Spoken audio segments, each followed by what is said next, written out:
राम जी कहते हैं, हे भामिनी, हे शबरी,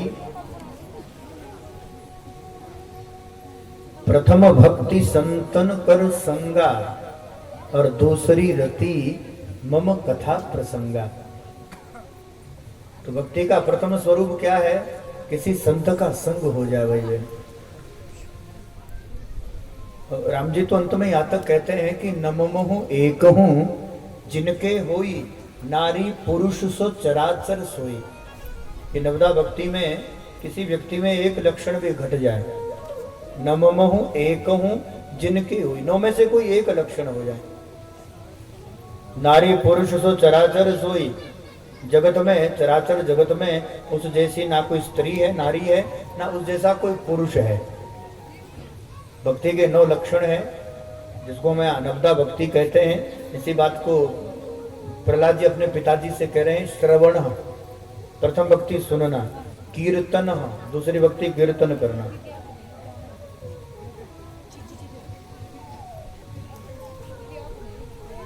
और इसी बात को राम जी कह रहे हैं, प्रथम भक्ति संतन कर संगा। पहली भक्ति है संत का संग करना। भक्ति का ये प्रथम लक्षण है भाई बहन। किसी संत, किसी सदगुरु, किसी बुद्ध पुरुष का सानिध्य जिस समय मिल जाए, समझ लेना भक्ति का प्रथम लक्षण प्रकट जाएगा। भक्ति के जो अगले लक्षण है, वो जितने भी 8 लक्षण हैं, वो लक्षण कब दिखाई देते हैं? कहते हैं जीवन में जब प्रथम लक्षण घट जाता है। ऐसा नहीं है कि अंतिम भक्ति जो है, नवदा भक्ति का जो अंतिम लक्षण है वो सबसे पहले घटेगा। कर्मबद्ध, कर्म के अनुसार ही, विधिवत, जिस विधि से, जिस कर्म से अंतिम लक्षण है, नवम सरल सब संचल हीना, मम भरोस ही हर्ष न दीना। ये अंतिम लक्षण है भक्ति का। लेकिन ये लक्षण कब आएगा? कहते हैं जब प्रथम लक्षण जीवन में दिखाई देगा। भाई अक्षर ज्ञान होगा तब तो अगली क्लास में बिठाया जाएगा। तो सबसे पहला लक्षण भक्ति की, भक्ति का प्राकट्य कहां से होता है? भक्ति जीवन में कब आएगी?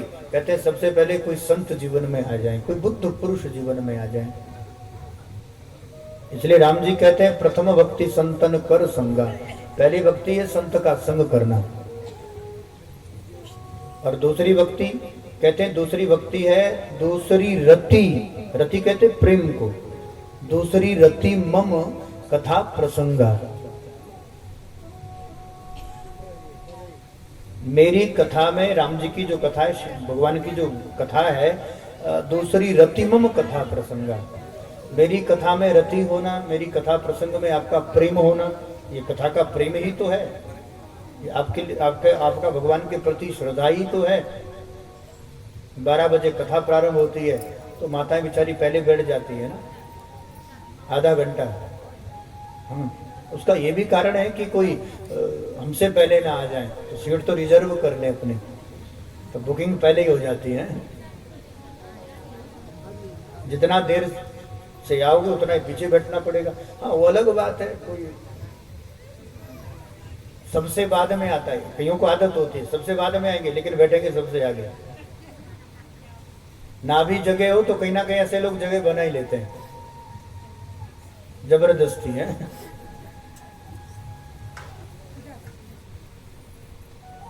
तो दूसरा लक्षण क्या है? दूसरी रति मम कथा प्रसंगा। अच्छा भाई, संत होंगे जीवन में, सत्संग तभी तो होगा। तो बिना संत के सत्संग कैसा होगा? सत्संग का अर्थ है, सत्संग किसे कहते हैं? सत सजना नाम संगः इति सत्संगः। सत सज्जन पुरुष का संग ही जीवन में सत्संग लाता है। भाई संतों का दर्शन होगा, संतों का संग होगा तो कहीं ना कहीं भगवत चर्चा होगी।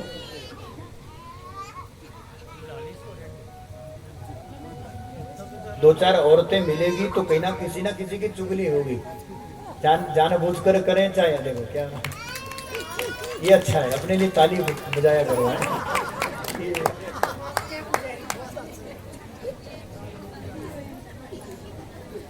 अच्छा एक चीज कभी नोट किया, अब तो घर में नलके हैं ना, पहले माताएं पानी के लेने नीचे जाती थी, है ना, तो पानी होती तो जीशो ने बीजू थी, गया टीपू अपनों बात पोटवार दे पानी चाल पड़ी है।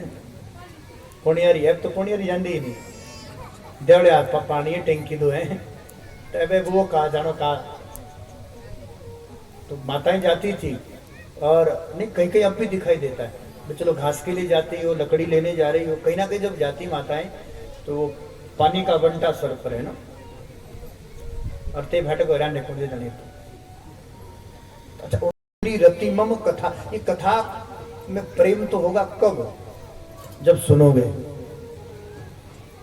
कब जब जीवन में कोई संत आएगा इसलिए प्रथम भक्ति संतन कर संगा और दूसरी रतिमम कथा प्रसंगा सत सजना नाम संग ही सत्संग है सज्जन पुरुष मिलेगा तो जगत की चर्चा नहीं करेगा भगवत चर्चा होगी और भगवत चर्चा हुई तो उसी का नाम है सत्संग गुरुपद पंकज सेवा तीसरी भक्ति भगवान और फिर शास्त्र सुनोगे सत्संग सुनोगे फिर तो गुरु के प्रति श्रद्धा हो जाएगी पहले तो संत मिलेंगे फिर भगवत चर्चा होगी जगत से बाहर की चर्चा होगी तो कुछ भगवत चर्चा सुन करके फिर संत के प्रति श्रद्धा बनेगी है ना तो गुरुपद पंकज सेवा तीसरी भक्ति अमान अमान माने मान रहित अभिमान रहित व्यक्ति का अहंकार कब नष्ट होता है अभिमान कब नष्ट होता है जब वो अपना अभिमान का सर किसी संत चरणों में रखता है तो संत चरणों में सर नहीं रख रहे भाई बहन आप अपने अहंकार को रख रहे हैं आप निरअभिमानी हो रहे हैं निरअहंकारी हो रहे हैं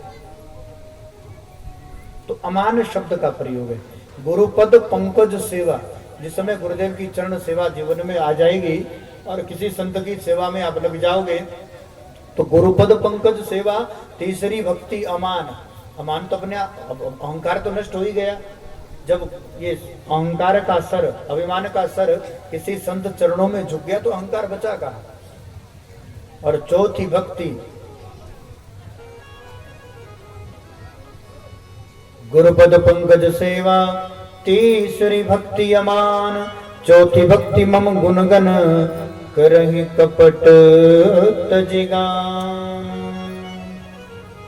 वक्ता चौथी श्रेणी में है ये सब जीवन में घट जाए सत्संग भी हो गया संत चरणों में व्यक्ति अभिमान शून्य भी हो गया अहंकार शून्य भी हो गया चौथी भक्ति मम गुण गण करहि कपट तजगान चौथी भक्ति है मेरी कथा का गान करना लेकिन कपट का त्याग करके लोभ का त्याग करके चौथी भक्ति मम गुणगन करहि कपट तजमा तो ये कपट आदि का हम त्याग करें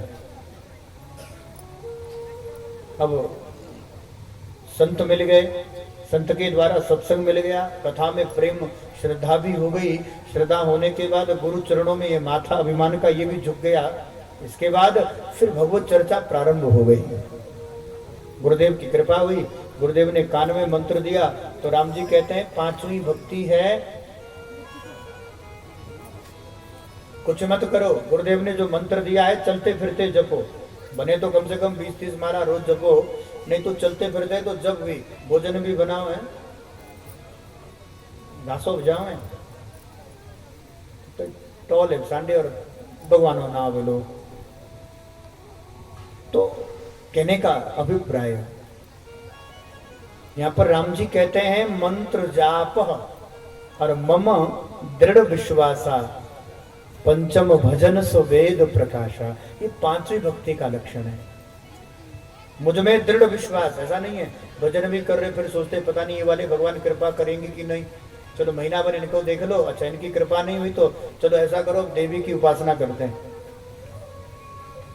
फिर दूसरा मंत्र पकड़ लिया 6 महीना वो देखा अरे यहाँ भी कुछ नहीं रखा इनके पास भी चलो शंकर जी को मना लेते ऐसा ना करें भगवान कहते हैं मंत्र जाप तो करें कैसे करें कहते हैं मम दृढ़ विश्वास मुझ पर पक्का दृढ़ विश्वास रखकर मेरी भक्ति तो करें लेकिन मुझ पर दृढ़ विश्वास करके मंत्र जाप मम दृढ़ विश्वास पंचम भजन स्वेद प्रकाशा वेद भी जिस मंत्र की महिमा का गान करता है वेद भी जिस मंत्र जप का विधान बताता है ऐसा गुरुदेव के द्वारा बताए गए कान में जो मंत्र है और कोई निगुरा हो तो उसको तो क्या ज्ञान दे लेकिन विधिवत गुरुदेव ने कान में कोई मंत्र दिया है और उस मंत्र का आश्रय लेकर भगवान पर गुरुदेव ने कहा राम जी ने कि कहते हैं मुझ पर दृढ़ विश्वास करें, मेरा मंत्र है।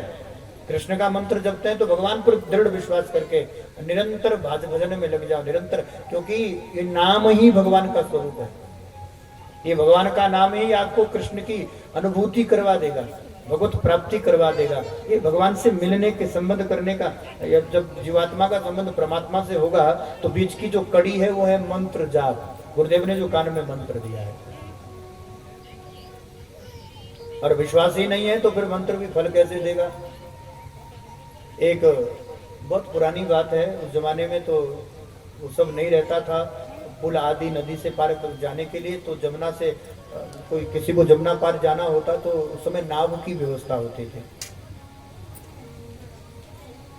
श्रीधाम वृंदावन की घटना है, ब्रज की एक बिचारी, बहुत पुरानी बात है। उस समय तो पैसे नोट नहीं होते थे, रुपया नहीं होते थे, आने आने का जमाना था, आना आना होता था ना, 4 आने, 8 आना और फिर 16 आने का 1 रुपया।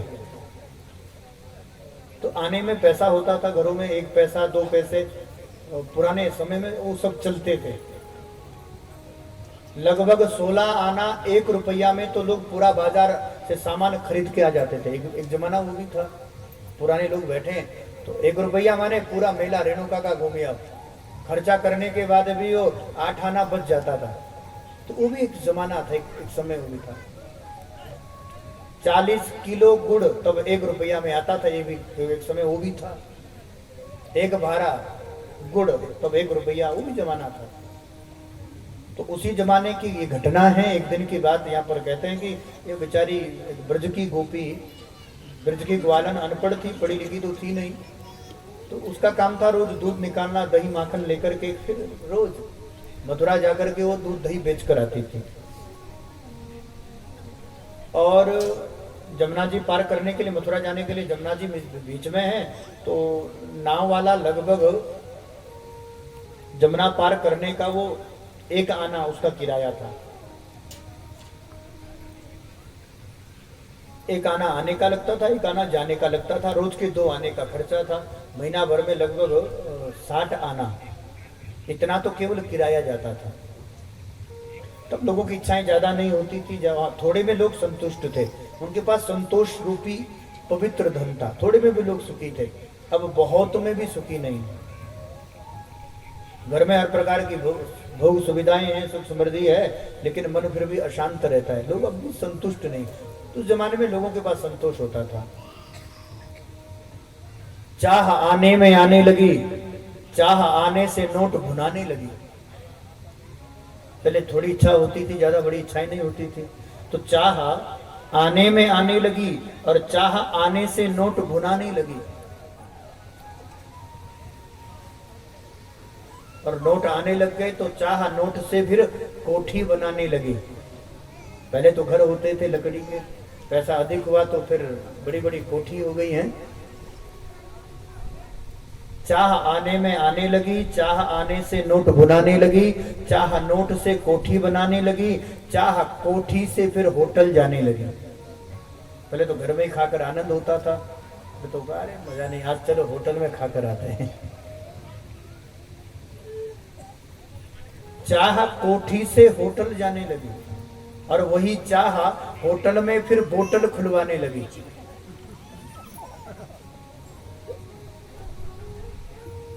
और बोतल खुलते खुलते वही चाह होटल से हॉस्पिटल पहुंचाने लगी। फिर लोग, डॉक्टर कहते हैं किडनी खराब है, लीवर तो लगभग डैमेज ही हो गया है।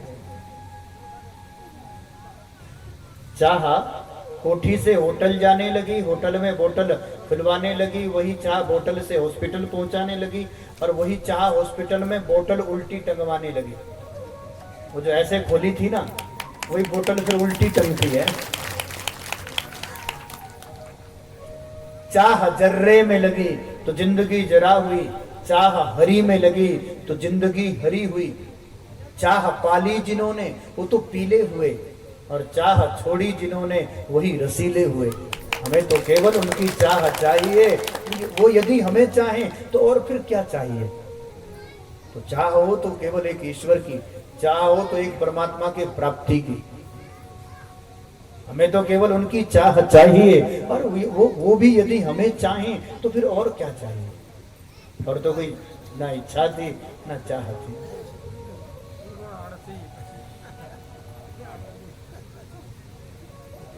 भाई बहन, एक दिन की बात है, कुछ विवाह होगा तो वो जो दूध दही था वो जल्दी बिक गया, पर नाव समय पर, जैसे सरकारी बस आती ना टाइम पर, 3:30 तो उतनी बजे आएगी। हाँ, 10-15 मिनट लेट आएगी, जल्दी नहीं आएगी। तो नाव का समय अपना था, तो 3 घंटे बाद जानी थी। तो उसने सोचा 3 घंटे क्या करूं, तो वहीं जमुना जी के किनारे एक सुंदर ऐसे ही पंडाल लगा हुआ था। एक पंडित जी कथा कह रहे थे, बहुत विद्वान थे, धर्मशास्त्र पर, वेदांत ब्रह्मसूत्र पर उनकी बहुत अधिक पकड़ थी। तर्क न्याय आदि पर पढ़े लिखे विद्वान ब्राह्मण थे। तो खूब ज्ञान की चर्चा कर रहे हैं। तो ज्ञान की चर्चा कितनी करो, बेचारी सीधी सादी भोली वाली गांव की बेचारी गंवार ना, वो क्या जाने, वो क्या जाने ब्रह्म स्वरूप को, क्या जाने आत्मचिंतन को। कथा सुन रही थी, सुनते सुनते फिर छठे स्कंद की कथा प्रारंभ हुई। तो पंडित जी ने कहा, भगवान के नाम की बहुत अत्यधिक महिमा है। कोई जानबूझ कर लो तब भी तरो, कोई अनजाने में नाम लेता उसको भी तरना ही पड़ता है। कोई राम कहो चाहे कोई श्याम कहो, एक बार जो भगवान की शरणागति ग्रहण कर लेता है, एक बार जो स्वीकार कर लेता है कि मेरा नाथ तू है, नहीं मैं अकेला, मेरे साथ तू है, भगवान उसकी बाह पकड़कर उसे भवसागर पार कर ही देते हैं महाराज। तो चलिए हम भी यही प्रार्थना भगवान से करें, प्रभु अब हम अकेले नहीं हैं, आज तक थे जगत में, अब तो तू मेरे साथ है। बहुत सुंदर भाव है और सभी ने प्रेम से गाना भी है। मेरा नाथ तो है, नहीं मैं अकेला, मेरे साथ तो है, मेरा नाथ तो है, मेरा नाथ तो है, नहीं मैं अकेला, मेरे साथ तो है, मेरा नाथ तो है।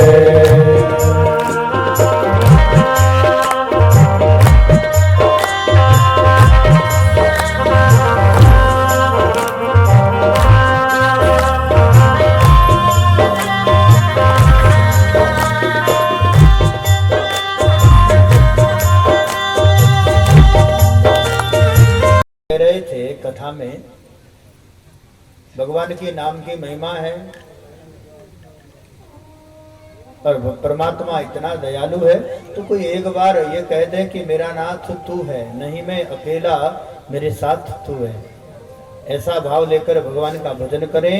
तो भैया कोई राम कहो चाहे कृष्ण कहो, कोई राधे श्याम को चाहे सीताराम कहो, भगवान का नाम बड़े से बड़ा भव सागर पार लगा लेते हैं। अच्छा, कथा तो अलग अलग प्रसंग में अलग अलग प्रकार की रहती है, लेकिन प्रत्येक व्यक्ति को अपने मतलब की कथा समझ आती है ना, सबको अपने अपने मतलब की कथा समझ आती है। तो वो बेचारी दूध दही बेचने वाली, उसे तो अपना मतलब समझ आ गया। पंडित जी कह रहे थे सीताराम कहो चाहे राधे श्याम कहो, भगवान के नाम की इतनी महिमा है कि भगवान का नाम बड़े से बड़ा भव सागर पार करवा देता है। तो उस देवी ने सोचा, यदि सीताराम राधे श्याम कहने से भव सागर पार होता है तो जमुना जी तो छोटी है, भव सागर पार होता है तो जमुना जी तो हो ही जाऊंगी, छोटी सी है। फायदा ये होगा कि एक आना आने का किराया और एक आना जाने का, तो अपने मतलब की बात समझ आए। तो पूरी कथा में सबको अपने अपने मतलब की बात, सबसे पूछो आज कथा में क्या हुआ था, तो सब अपने अपने मतलब की बात जो समझ आई है, सब अपने अपने मतलब की ही कहेंगे।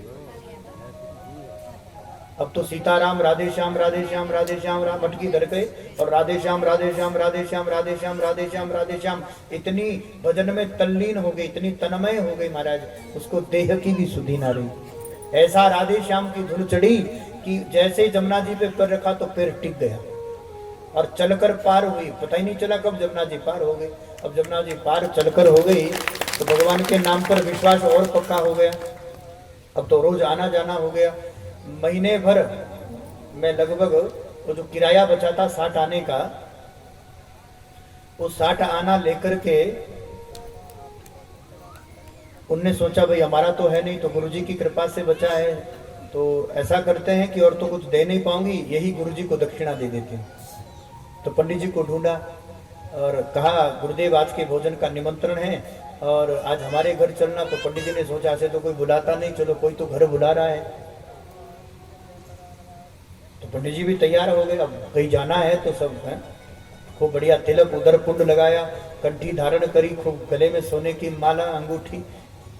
भाई आज का भोजन निमंत्रण है चेली का, तो चल पड़े। तो इधर है नाव घाट, देवी जी तो सीधा ले गई क्योंकि उसे तो नाव की जरूरत नहीं है, वो तो जानती हम नाव से पार नहीं होंगे, हम तो भाव से पार होंगे।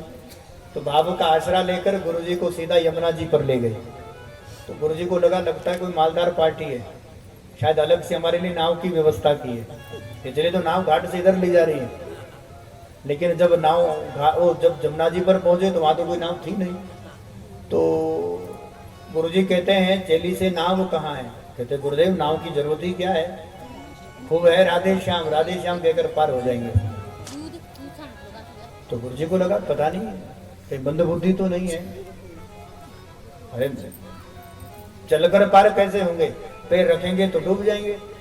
पर चेली का अच्छा चेली भी पक्की मानने वाली नहीं है। गुरुजी को कहा गुरुजी घबराओ नहीं।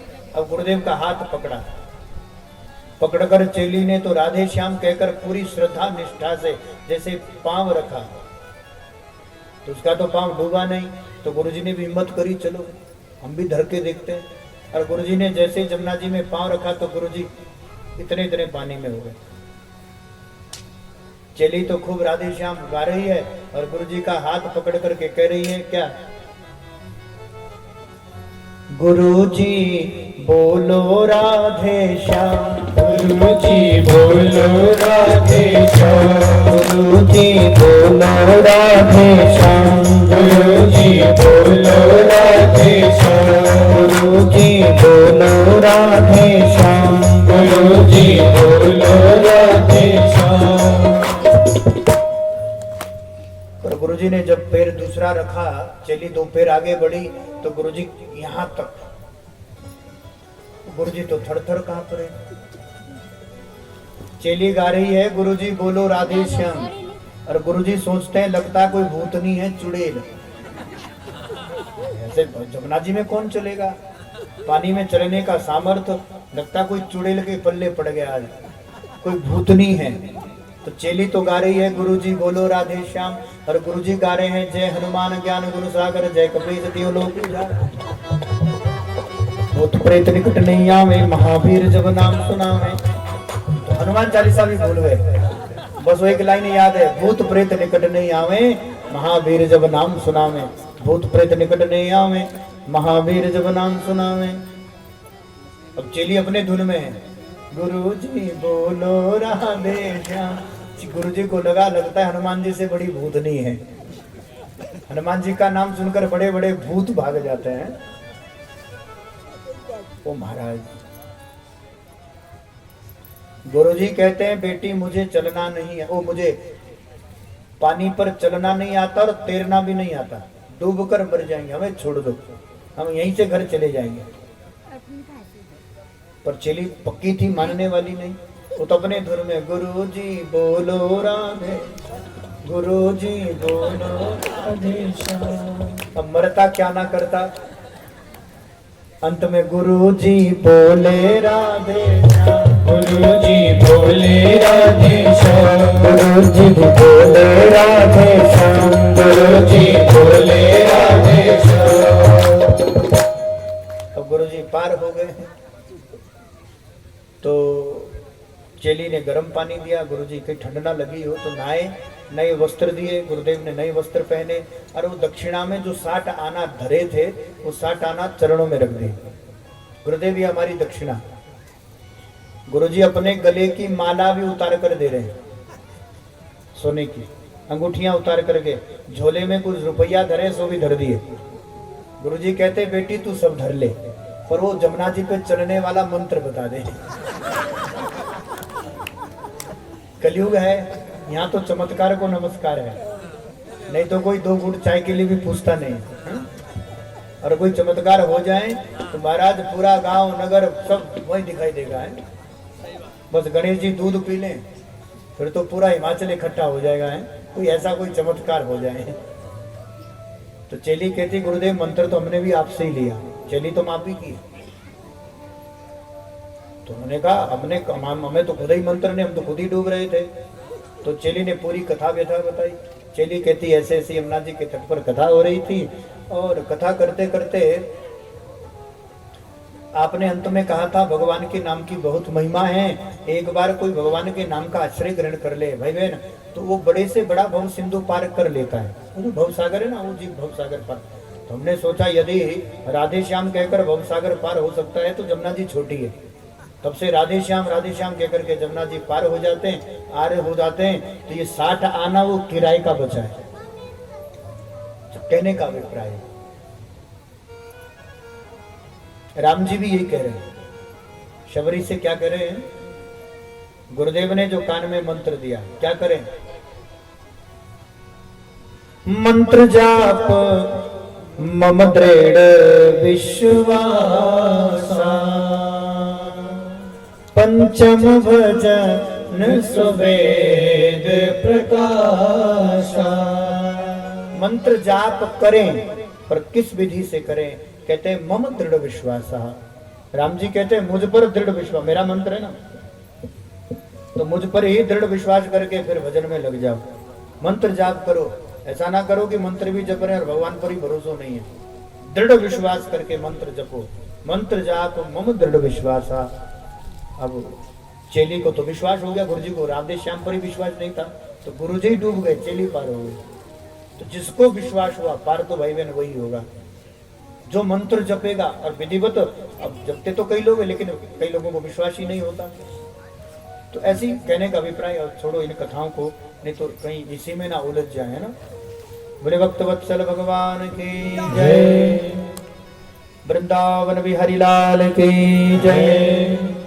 नवदा भक्ति का उपदेश दिया और उपदेश दे करके तो जब जैसे प्रहलाद को मारना चाहा तो भगवान खंभ फाड़कर प्रकट हुए। ये कथा कल हुई, ये तुम कल की चर्चा कर रहे हैं। खंभ को फाड़कर भगवान प्रकट हुए। प्रकट होकर बलि नरसिंह भगवान की जय। हिरण्यकश्यप का उद्धार किया। भगवान इतने क्रोध में है परीक्षित, ऐसा लगता है मानो ब्रह्मांड में प्रलय हो जाएगी। देवता भी आए तो भगवान का क्रोध देख करके भाग दूर खड़े हुए। सभी देवताओं ने कहा जिसके लिए भगवान नरसिंह बने हैं प्रहलाद से ही जाकर कहो कि बेटा तुम ही क्रोध शांत कर दो।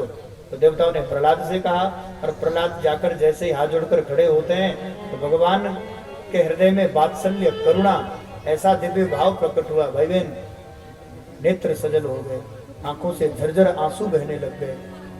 ऐसा दयालु, ऐसा करुणा स्वरूप भगवान, ऐसा कृपालु।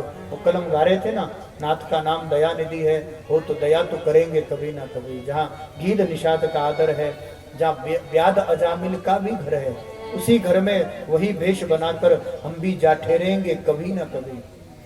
हम भी दर पर आकर पड़े, मुद्दत से इसी जिद पर अड़े। जब सिंधु तरे हैं बड़े से बड़े, ये बिंदु तरेंगे कभी ना कभी। नाथ का नाम दया निधि। ये दयालु भगवान है, ये इतना दया निधान है, ये इतना दयालु है, ये इतना कृपालु है। किस पर कृपा करता है? जो भगवान को अपना मानता है। जीवन में कैसी परिस्थितियां आ जाएं, लेकिन फिर जो भगवान का नाम लेना नहीं छोड़ता। कितनी बुरी से बुरी परिस्थिति आ जाए, कितनी कठिन से कठिन परिस्थिति आ जाए, दुखों का पहाड़ टूट पड़े, प्रत्येक क्षण जिसका चिंतन बना रहता है। फिर घर में बेटे का विवाह हो या घर में कोई अप्रिय घटना घटी हो, लेकिन जिनका भगवत चिंतन छूटता नहीं है, जिनका भगवान का भजन कभी छूटता नहीं, जिनकी श्रद्धा निष्ठा कभी छूटती नहीं, उन्हीं पर तो भगवान कृपा दया करते हैं। भाई बहन ये बिंदु, ये गोस्वामी का पद है, बिंदु गोस्वामी का पद है। बीमार हुए बहुत दिन, ऐसा ज्वर चढ़ा, बुखार चढ़ा कि बिहारी जी का दर्शन ही नहीं कर पाए। अब स्नान ही नहीं हो पा रहा था, बिस्तर से उठा ही नहीं जा रहा था, चिंतन तो बन ही रहा था। तो एक दिन की घटना है बिंदु की जीवन की। तो बिंदु ने सोचा बहुत 4-5 दिन हो गए, पता नहीं है, शायद भगवान चाहते हैं कि मुझे छोड़ दें, शायद भगवान यही चाह रहे होंगे कि अब ये मुझे छोड़ दें, मेरा भजन छोड़ दें, मेरा चिंतन छोड़ दें। जैसे कैसे उठे, उठ करके स्नान किया और स्नान करने के बाद बिहारी जी के सामने खड़े हो गए और खड़े होकर ठाकुर जी को सुनाने लग गए। हाँ, भक्त का अधिकार भी तो होता है ना भगवान पर। भगवान को देखकर कहने लगे, क्या लगता है तुम्हें छोड़ देंगे हम? बिल्कुल भी नहीं। इससे भी अधिक कठिन परिस्थिति आएगी तब भी तुम्हें छोड़ने वाले नहीं। तो बिंदु जी ने जो पद गाया था और भगवान को जो खरी खोटी सुनाई थी, बिंदु कहते हैं, नहीं हो घनश्याम, तुम्हें दुख से घबराकर छोड़ूंगा। नहीं हो घनश्याम, तुम्हें दुख से घबराकर छोड़ूंगा, और जो छोड़ूंगा मैं तो कुछ तो तमाशा करके छोड़ूंगा। अच्छा, तो छोड़ने वाला नहीं तो पक्की बात है, कुछ तो तमाशा करूंगा। अगर था छोड़ना तुमको तो क्यों हाथ पकड़ा था, जो अब छोड़ा तो ना जाने क्या क्या करके छोड़ूंगा। नहीं हो घनश्याम, तुम्हें दुख से घबरा कर छोड़ूंगा। देखो मेरी रुसवाइयों को, देखो मेरी रुसवाइयों को मजे से शौक से देखो। देखो मेरी रुसवाइयों को तुम मजे से शौक से देखो। एक दिन सरे बाजार तुम्हें भी रुसवा करके छोड़ूंगा। नहीं हो घनश्याम, तुम्हें दुख से घबरा कर छोड़ूंगा। और आगे तो और गजब कर दिए। बिंदु कहते, तुम्हें नाज है, तुम इसी बात का तो घमंड है, अहंकार है, नाज है। तुम्हें नाज है कि बेदर्द रहता है तुम्हारा ये दिल। उस दिल में दर्द नहीं है, तभी तो ब्रजवासियों को छोड़कर आ गए, व्याकुल नंद बाबा को छोड़कर आ गए, रोती यशोदा को छोड़कर आ गए, रोती ब्रज गोपियों को छोड़कर आ गए। तुम्हें नाज है, तुम्हें नाज है, बेदर्द रहता है तुम्हारा ये दिल। उस बेदर्द दिल में भी एक दिन दर्द पैदा करके छोड़ूंगा। नहीं हो घनश्याम, तुम्हें दुख से घबरा कर छोड़ूंगा। निकाला है तुमने अपने दिल के जिस घर से मुझे, निकाला है तुमने अपने दिल के जिस घर से मुझे। अगर दृग बिंदु जिंदा है तो कब्जा करके छोड़ूंगा, कब्जा करके, वहां भी कब्जा करके छोड़ूंगा अगर दृग बिंदु जिंदा है। इतनी निष्ठा, इतना परिपक्वता जीवन में। भाई बहन,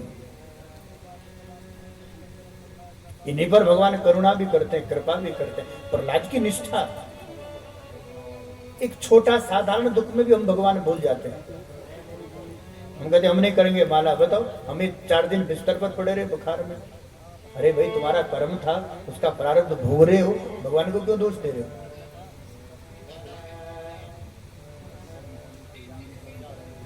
प्रहलाद को गोदी में उठाकर करुणालय वरुणालय भगवान रोने लग गए। नरसिंह के नेत्र सजल हो गए, उर से लगाया, छाती से लगाया, लिपट लिपट कर रोने लगे महाराज। वो छोटे से बालक के सर पे हाथ भी घुमाते हैं और फिर जीभ से भी चाटते हैं। और रहने दो, स्वतंत्र घूमने दो। कोई योगा बेचारा, पहले कुछ होता है जीवन में, कुछ पाप कर्म बना तो कुछ ऐसी योनि मिली है ना, और कुछ पुण्य मिला तो जो लोग कथा में नहीं आ रहे कम से कम एक आ तो रहा है, इसका कुछ तो पुण्य है। मैं नहीं कह रहा हूं, व्यास भगवान कह रहे हैं। भाग्योदेन बहु जन्म समर्जितेन सत्संगम च लभते पुरुषो यदा वे अज्ञान हेतु कृत मोह अंधकार नाशाय विदाय ही तदो उद्यते विवेका। कथा किसको सुनने को मिलते? सुन तो रहे। कथा सुनने का सौभाग्य किसे प्राप्त होता है? भगवान वेदव्यास कहते हैं, भाग्य उदयन बहु जन्म समर्जितेन, जिसके जन्म जन्म के पुण्यों का उदय हो गया हो। बहु जन्म, एक जन्म की नहीं कह रहे, जन्म जन्म के अर्जित पुण्यों का फल है सत्संग, कथा, भागवत चर्चा। ये जन्म जन्मांतरों का आपका पुण्य है। कितने जन्मों का पुण्य है, श्रोताओं का ही पुण्य है, वक्ता का कोई पुण्य नहीं है। श्रोताओं का जब पुण्य जागता है महाराज, इस क्षेत्र का पुण्य जगा है। आप लोगों के जन्म जन्मांतर के अर्जित पुण्य का फल ही है कि आज नवरात्रि के पावन पर्व पर यहाँ पर श्रीमद् भागवत कथा का आयोजन हुआ है। दिशा चैनल के माध्यम से लोग घर में भी बैठकर सुनने का सौभाग्य प्राप्त कर रहे हैं। ये आप श्रोताओं का पुण्य है। भाग्योदयेन बहुजन्म समर्जितेन सत्संगम च लभते पुरुषो यदा वे। सत्संगम च लभते, सत्संग कब मिलता है? पुण्य से प्राप्त होता है। अर्जित जन्म जन्मांतर के पुण्यों का फल ही है कथा, सत्संग। पाप हुआ तो कुछ पशु योनि मिली, पुण्य हुआ तो बैठकर कथा सुने। क्या क्या सौभाग्य।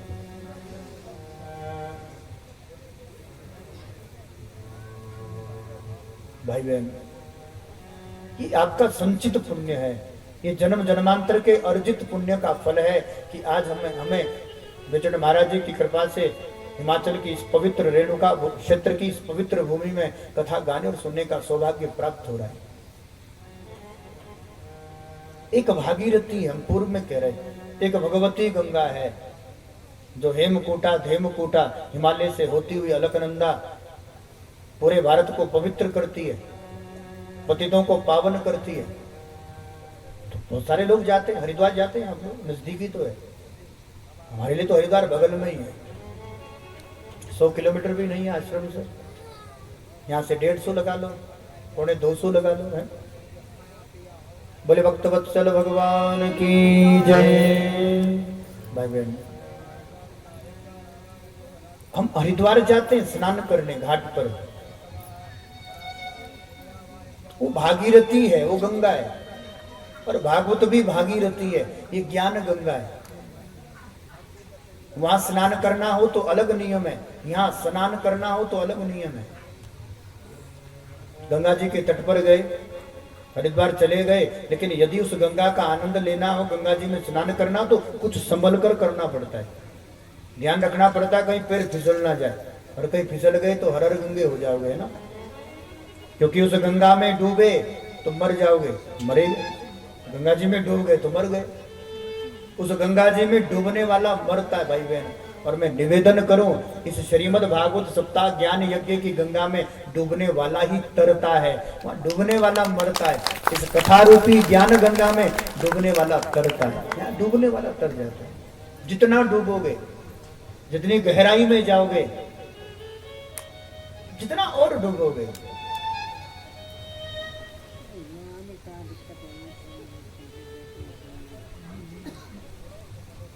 उतरा गहराई में, तो जितना गहराई में उतरा, जितना उतरता है उसे कोई तो मोती प्राप्त। समुद्र में तो जितना उतर गए,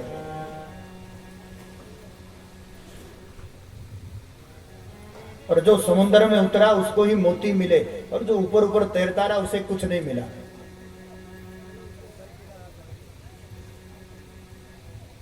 भाई बहन, उस गंगा जी में स्नान करते हुए थोड़ा संभलना पड़ता है। कहीं डूब गए तो डूबने के कारण कहीं मर ना जाओ। और यहाँ डूबने वाला मरता है, यहाँ डूबने वाला तर जाता है। यहाँ डूबने के लिए बैठी है, 1 घंटा 2 घंटा जितना भी समय मिले। जय हो, क्या बात है।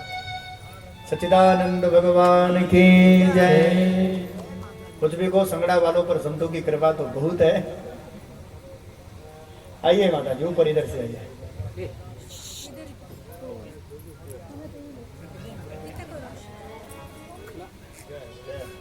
ठीक है, आइए।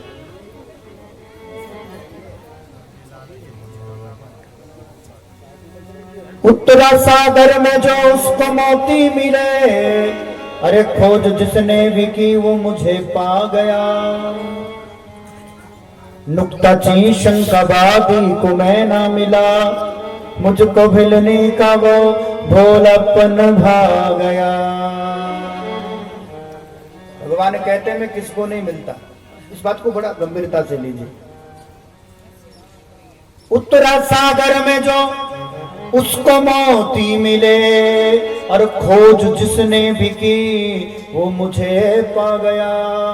नुक्ताची शंकावादी को मैं ना मिला, मुझको भिलनी का वो भोलापन भा गया। वो तो जो नुक्ताची करते हैं, वो जो शंकावादी रहते हैं, भगवान कहते उसको मैं नहीं मिलता। प्यार तो प्यार है, सीधी सी बात है, प्रभु कब पूछते हैं तेरी क्या जात है। भगवान ने किसको पूछा तू कौन है, किस जाति से है, किस बिरादरी से है। प्यार तो प्यार है, सीधी सी बात है, प्रभु कब पूछते हैं तेरी क्या जात है।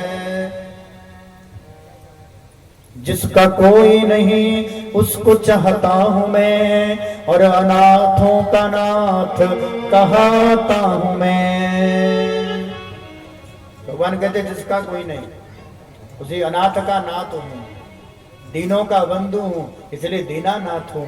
जिसका कोई नहीं उसको चाहता हूं मैं, और अनाथों का नाथ कहता हूं मैं। नंगे पांव दौड़ कर चला आता हूं मैं, जिसने जब भी पुकारा मैं झट आ गया। तो जब भी पुकारता है, प्रमाण दिया मेरे प्रहलाद ने पुकारा, मैं खंभ फाड़ कर आ गया। यही तो कथा कह रहे थे महाराज, मैं झट आ गया, खंभ को भी तोड़कर आ गया। जिसने जब भी पुकारा मैं झट आ गया। प्रहलाद को गोदी में रखा, छाती से लगाया, भगवान रोने लगे, जीभ से चाट रहे। भाई शेर का मुख है, सिंह शावक को प्रेम भी करे तो चाट कर, गाय बछड़े को प्रेम भी करे तो चाट कर। भाई बहन सुखदेव तो यहां तक कहते हैं कर लो ऐसे ब्रह्म का दर्शन, जिसके आगे सभी हाथ जोड़कर प्रार्थना करते हैं। पापो हम पाप कर्मा हम पपात्मा पाप संभवा त्राहि माम पुंडरीकाक्षः। लेकिन आज वो पुंडरीकाक्ष कमल लोचन कमल नयन भगवान अपने भक्त प्रहलाद से क्षमा मांग रहे हैं। बोले प्रभु प्रिय कोमल अंग तिहारे, हाय असुरन ने मारे मम नाम एक गाने से। गिरी से गिराए जल में डुबाए, अग्नि में जलाए कोई कसर न राखी सताने में।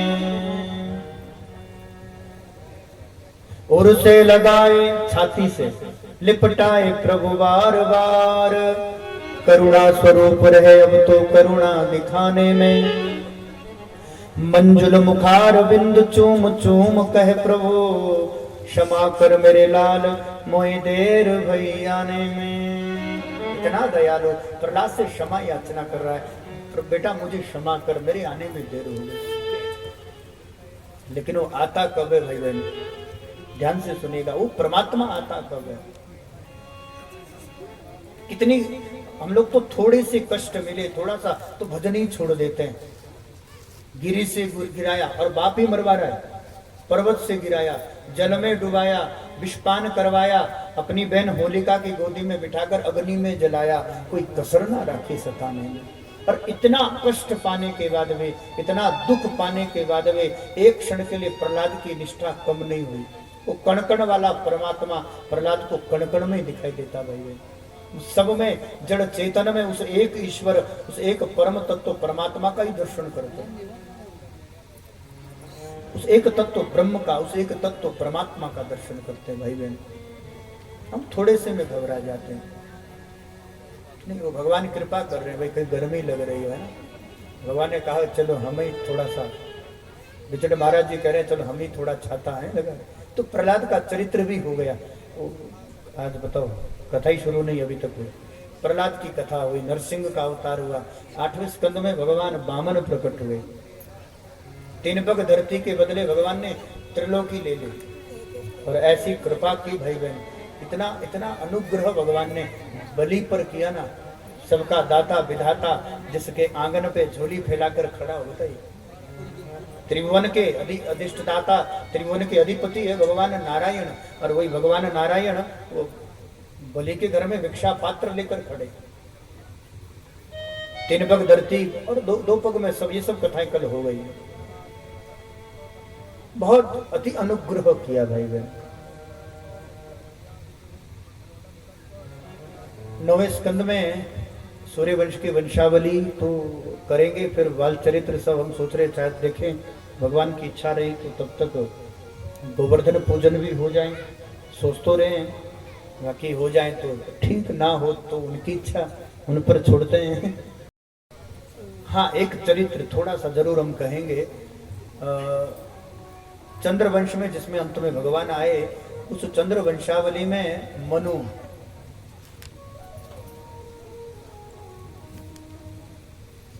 और उन्हीं के मनु के वंश में आगे चल करके एक सुद्युम्न करके राजा हुए, पुत्र हुए। यहाँ थोड़ा चरित्र विस्तार से नहीं है, देवी भागवत में महात्मा में ही सुद्युम्न का चरित्र है। जब हम आप जुड़ेंगे 26 तारीख से दिशा चैनल के माध्यम से, देवी भागवत की कथा चौपाल से सीधा प्रसारण है उसका भी, तो वहां पर महात्मा में सुद्युम्न का चरित्र यहीं से कथा प्रारंभ हुई है, बहुत विस्तार से है। मनु ने यज्ञ किया, वशिष्ठ है, और वशिष्ठ को बुला करके यज्ञ प्रारंभ हुआ, और यज्ञ में पत्नी ने कहा कि हमें बेटा नहीं चाहिए, उन्होंने पुत्रेष्ट यज्ञ किया, इन्होंने कहा कि नहीं हमें बिटिया चाहिए, तो पंडित जी ने भी मंत्र बदल दिया, कन्या हुई, वशिष्ठ को बुलाया, हमने पुत्रेष्ट यज्ञ किया था, यहाँ पर कन्या कैसे हुए? तो वो सब विधान पता किया, तो पता चला कि वो महारानी ने, उनकी पत्नी थी मनु की, उनके कहने पर मंत्र बदला, तो मंत्र बदलने के कारण फिर वो बेटा होना था तो बिटिया हो गई। तो अब हमें तो बेटा चाहिए, पुत्रेष्ट चाहते तो यज्ञ कर सकते थे, दोबारा राजा है, उन्होंने कहा नहीं नहीं हमें बेटा ही चाहिए, हमने संकल्प वही किया था, यज्ञ हमारा पुत्रेष्ट ही था, तो क्या करें? तो कहते हैं यहाँ तो बात बनेगी नहीं, तो सीधा शंकर जी के द्वार चलो, शंकर जी के दर चलो है। चल शिव बाबा के द्वारे, चल शिव बाबा के द्वारे सब कटेंगे तुम्हारे। तो बाबा ही दुख नहीं, रहने दो, कथा बहुत है, बाबा ही दुख कटेंगे, जो दुख हरेंगे। तो ऐसा कहकर के सब शंकर जी पर गए, शंकर ने कृपा की, तो वो जो कन्या हुई थी इला, बिटिया जो हुई थी इला, इला को फिर बेटा बना दिया, तो नाम पड़ा सुद्युम्न, तो मनु के वो पुत्र हुए। तो कथा आती कि एक दिन वो ऐसे वन में चले गए जहाँ भगवान शंकर ने श्राप दिया था, कोई पुरुष चले जाए तो स्त्री हो जाए, तो सुद्युम्न फिर से नारी हो गया बेचारा, पहले भी कन्या पैदा हुई थी, फिर उसी को बेटा बनाया था। तो अब तो लोग कहेंगे ये सब कथा सुनी सुनाई है, ऐसा थोड़ी संभव है, लेकिन आजकल तो ये संभव हो गया है, वर्तमान में विज्ञान विकसित हो गया है, तो ये सब संभव भी हो गया, देखने को कई जगह मिलता है। तो वो फिर से इला हो गई। तो यहाँ पर चंद्रमा के पुत्र है बुध, बुध की दृष्टि उन पर पड़ी, और बुध की दृष्टि पड़ने के बाद वो इला तो पसंद आ गई राजकुमारी, तो वहीं पर उनसे एक पुत्र का जन्म हुआ, उनको एल भी कहते हैं, इला से हुई इसलिए एल नाम पड़ा, उनका नाम रखा पुरवरा। ये कथा यहाँ पर हम विस्तार से नहीं कहेंगे, और इसी क्योंकि वंशावली के लिए तो समय नहीं है। पुरवरा से आगे चंद्रवंश चला, और इसी वंश में आगे चल करके एक राजा हुए जिनका नाम पड़ा गादी। इनकी कन्या सत्यवती का विवाह ऋचिक मुनि से हुआ, और एक दिन दोनों गए, तो बेटा नहीं था इनके पास, भी आगे वंश कैसे चले गादी पर। तो उन्होंने विचार किया कि क्या करें, तो कोई निर्णय नहीं निकला। तो बेचारी जो माँ थी और बेटी सत्यवती, तो इन्होंने कहा कि हमारी जमाई बड़े सिद्ध है, तपस्वी है, योगी महात्मा है, ये कृपा करे तो शायद बेटा हो जाएगा। तो अपने जमाई के पास, ऋचिक मुनि के पास गए, उन्होंने कहा कोई बात नहीं, अपनी पत्नी के लिए, अपनी जो पत्नी थी सत्यवती, उसके लिए ब्राह्मण मंत्र से कुछ चरु बनाए, कुछ चरु दिए, और अपनी सासू को क्षत्रिय मंत्र, क्योंकि सासू को तो, राजा गादी को तो क्षत्रिय पुत्र चाहिए, लेकिन बिटिया को, और खुद तो उन्हें संतान, अच्छा सासू को लगा कि शायद अपनी पत्नी को जमाई ने हमारी बिटिया को बढ़िया वाले दिए होंगे, तो लोग लालच आया तो बदल दिए। वो चरु बदले तो संतान बदल गई महाराज। मंत्र का प्रभाव देखिए। अब गादी उसको ऋचिक बाबा को पता चला, ऋचिक ने कहा कि हमारे घर में ब्राह्मण जैसा बालक नहीं होगा, गुण संपन्न वाला क्षत्रिय जैसा बालक पैदा होगा। उन्होंने कहा हमें नहीं चाहिए महाराज, हमें तो ब्राह्मण बालक ही चाहिए। कहते ठीक है, तुम्हारे पुत्र तो ब्राह्मण गुण वाला होगा, लेकिन तुम्हारा जो नाती पोता होगा उसमें सब क्षत्रिय गुण होंगे। और तुम्हारी माँ जो गादी है उनके घर में साक्षात ब्रह्म ऋषि ही जन्म लेगा, क्योंकि ब्राह्मण मंत्र ही का प्रभाव, मंत्र का विज्ञान है।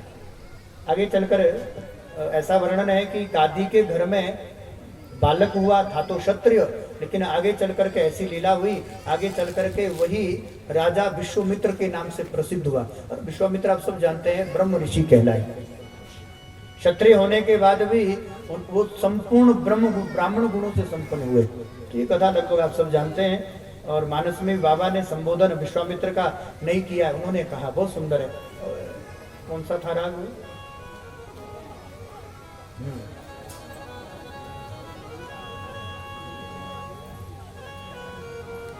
गादी तनया मन चिंता व्यापी, गादी तनया मन चिंता व्यापी, गादी तनया मन चिंता व्यापी, हरि दिन मर उन निश्चर पापी। गादी तनया मन चिंता बापी, गादी के पुत्र विश्वामित्र के मन में चिंता हुई, बिना भगवान के दुष्ट मरेंगे नहीं राक्षस, इसलिए राम लखन को लेकर गए। ये मानस में कथा है। तो उसी परंपरा में ये कथा हम इसलिए भी कह रहे हैं क्योंकि कथा कहना बहुत आवश्यक था। उन्हीं ऋचिक बाबा के घर में एक सुंदर से नन्हे बालक ने जन्म लिया और उस दिव्य संत का नाम पड़ा जमदग्नि। क्या नाम पड़ा? ये कथा तो बहुत जरूरी थी। उन्हीं का क्षेत्र है, उन्हीं की तपस्थली है। उन्हीं ऋचिक बाबा और सत्यवती के पुत्र हुए जमदग्नि, और उन्हीं का विवाह भगवती अम्बा, अंबिका, भगवती जगदम्बा, जिनको हम माँ रेणुका के नाम से जानते हैं, इन्हीं की का विवाह भगवती रेणुका से हुआ। और इन्हीं के घर में बेटा हुए राम। लेकिन दुष्टों का संहार करने के लिए ब्राह्मण हैं। ब्राह्मण को तो शस्त्र शोभा नहीं देता, शास्त्र शोभा देता, वेद मंत्र करे। लेकिन इन्हीं राम ने दुष्टों का संहार करने के लिए हाथ में उठाया परसा, तो नाम पड़ा परशुराम। बड़े परशुराम भगवान की। उन्हीं माँ रेणुका का ये पवित्र स्थान है, उन्हीं जमदग्नि के ये तपस्थली है। ये तो पूरा क्षेत्र उन्हीं के नाम से है। तो चलिए, उन्हीं भगवती, अब नवरात्रि है, उन्हीं भगवती जगदम्बा माँ रेणुका को मनाते हैं। कितने लोग हैं जो भगवती के प्रति श्रद्धा रखते हैं? रेणुका को तो सब मानते हैं। सोना तेरा मंदिर, सोना झीलोरा,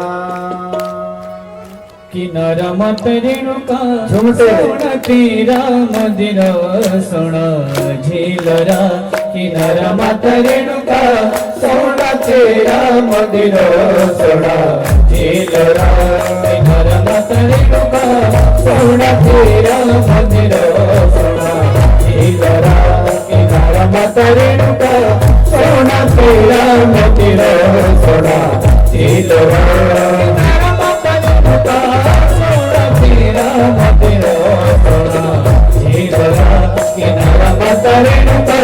सोना तेरा मंदिर, सोना झीलरा।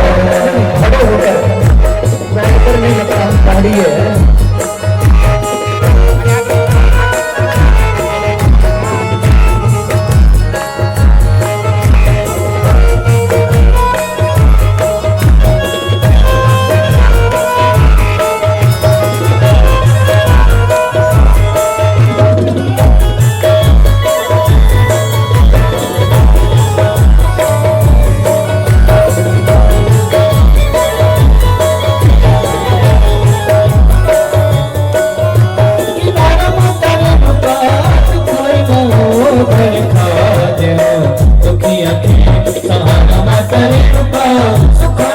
यहाँ तक हुई थी, यहाँ तक हुई थी ना।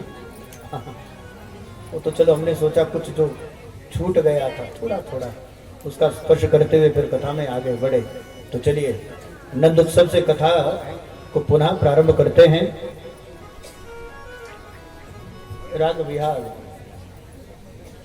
सुखदेव कहते हैं परीक्षित, श्रीमद् भागवत कथा, भाई बहन, जिस श्रीमद् भागवत कथा में 12 स्कंद है, 335 अध्याय है, 18,000 श्लोक का ये दिव्य ग्रंथ है, 1,76,000 शब्द है, 29 छंदों का प्रयोग, और भगवान वेदव्यास का ये अंतिम रचना है, ये अंतिम ग्रंथ है। 18,000 श्लोक का आनंद अब तो ऐसा प्रतीत होता है मानो नंद उत्सव में ये जो 18 श्लोक है, जैसे 18,000 श्लोक का आनंद नंदोत्सव के इन्हीं 18 श्लोक में प्राप्त हुआ। ऐसे नंदोत्सव की ओर हम प्रवेश करें। श्री शुकवाच, सुखदेव कह रहे हैं भागवत कथा आज 5वां दिन है, और पंचम दिवस की सप्ताह विधि के पंचम दिवस की कथा में हम लोग भागवत कथा के 10वें स्कंद के 5वें अध्याय में हैं, और 5वें अध्याय का ये पहला श्लोक है जहां से उत्सव प्रारंभ हुआ है। और सुखदेव कह रहे हैं, नंदस्तात्मजम् उत्पन्ने जातो हलादमहम्मना आहूय विप्रान् वेदज्ञान स्नानान्त शुचियलंकृता किथेनो नाम्न्युते त्रादात विप्रेभ्य समलंकृता तिलार्देन सप्तरत्नांगुशत कोम्बाम्बरावृतान्। बलनंद के लाला की जय। नंद बाबा लगभग 75 वर्ष के हैं जब नंदरानी 80 वर्ष की है। नंदरानी यशोदा 5 साल बड़ी है। पहले लोग कहते थे कि बेटी बहू बड़ी होगी तो समझदार और सयानी होगी, मतलब जिसको हम लोग कहते हैं मैच्योर, तो बहू मैच्योर होगी, समझदार होगी, सयानी होगी तो पूरी गृहस्थी संभाल लेगी। तो इसलिए नंदरानी यशोदा 5 वर्ष बड़ी है। 75 के नंद बाबा छोरा भयो ना छोरी। एक दिन पुरोहित जी आए, पुरोहित जी को देकर के प्रणाम किया, और पुरोहित जी, अब ब्राह्मण की सेवा करना तो हमारा धर्म है, घर में पंडित जी आ जाए तो खूब सेवा करो, जितना भी बने उतना सत्कार करो। यदि ब्राह्मण में भाई बहन हो सकता है उनमें ब्रह्मत्व ना हो, विधिवत वो गायत्री संध्या भी ना करते हो, लेकिन ब्राह्मण जैसे श्रेष्ठ कुल में केवल मात्र उनका जन्म हुआ है, और वो केवल जन्म मात्र से भी यदि ब्राह्मण है तो उसका, उस ब्राह्मण का भी घर में स्वागत करें, सत्कार करें, और विधिवत जितना बने उनकी सेवा पूजा करें, जो भी बने दक्षिणा स्वरूप में उनको जरूर दें। कोई घर में संत आवे, ब्राह्मण आवे, तो अब पंडित जी की तो खूब पुरोहित थे तो खूब सेवा हुई। हमारे करो जो इधर आगे चुनाड़ू बोलो पंडित जी आले तो चुनाव लौबे हैं, इनके नाम समझो। हमारे तो आगे दौड़ करो सेवा, जो इधर आगे चुनाव बोलो पंडित जी लाना पुरोहित आला बोलो बोलो 4,000 जो है। तो हाँ, वो अलग बात है कि वो सेवा करने की वो विधि बदल गई है। बताओ, अच्छा एक चीज बताओ, क्या ब्राह्मण की सत्कार नहीं होता हमारे यहाँ? कब से होता? जितनी जैसी परंपरा होगी, जैसी विधि, तब हम जनजाति हम लोग तो खान पान भी उसी हिसाब से होगा। भाई हम जिस जाति से हैं, जिस बिरादरी के हैं, जिस परंपरा के हैं, जनजाति का अर्थ तो वही होता है। बैठो दोरी बाकरी दोरी है, बाकरा काटा और खड़ो काटा, और पंडो जिमाना हो तो जो इधर हो है, चुनाव जो इधर रखा जाए, इधर होती है, इधर रखो दिए नहीं, वो अलग बात है। तो उन्होंने सत्यनारायण कथा बताई, हमारे यहाँ कर्मकांड था ही नहीं, था यहाँ जानते ही नहीं थे कर्मकांड। बैकवर्ड इलाके के एकदम जनजातीय क्षेत्र के, बकरा पालो, भेड़ बकरी का पालन करो, उन्हीं को खाओ पियो, सब उसी में शराब पियो, उसी में जीवन निकाल दो। तो आज देखो कितनी बड़ी कृपा हम लोगों पर, धीरे धीरे समाज में परिवर्तन आया, और आज कहीं जाने की जरूरत नहीं। हम तो कहते संगड़ा, जितने भी ब्राह्मण हैं सब इसी क्षेत्र के हैं, ना हमें हरिद्वार जाना पड़ा, ना ऋषिकेश जाना पड़ा। आज हमारे अपने ब्राह्मण हैं, उन्हीं में कोई शास्त्री है, कोई आचार्य है, तो कहीं जाने की आवश्यकता नहीं है। आज अपने क्षेत्र के ब्राह्मण है, अपने क्षेत्र के ब्राह्मण में भी आचार्य है, ब्राह्मणों में भी हमारे यहाँ शास्त्री आचार्य पढ़े हुए ब्राह्मण है, विद्वान है, वेद भी पढ़े, कोई शुक्ल यजुर्वेद पढ़े, कोई सामवेद पढ़े। हमारे पास भी एक सामवेदी, अलग बात है आजकल तबला पीट रहा है, उसका प्रारब्ध है।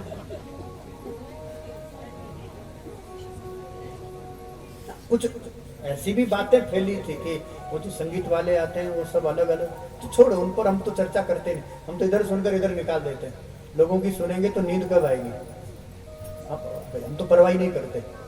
साधु कैसे होना चाहिए, साधु का जीवन कैसा होना चाहिए, साधु नहीं हर बड़े व्यक्ति का जीवन कैसा, जिसकी प्रतिष्ठा, जिसका अधिक सम्मान होता है ना, उसका अपमान थोड़ी सी बात में हो जाता है। कोई बहुत प्रतिष्ठित आदमी है, उसे देखकर इग्नोर कर दो, राम राम ना करो, इतने में वो अपमान मान जाता है।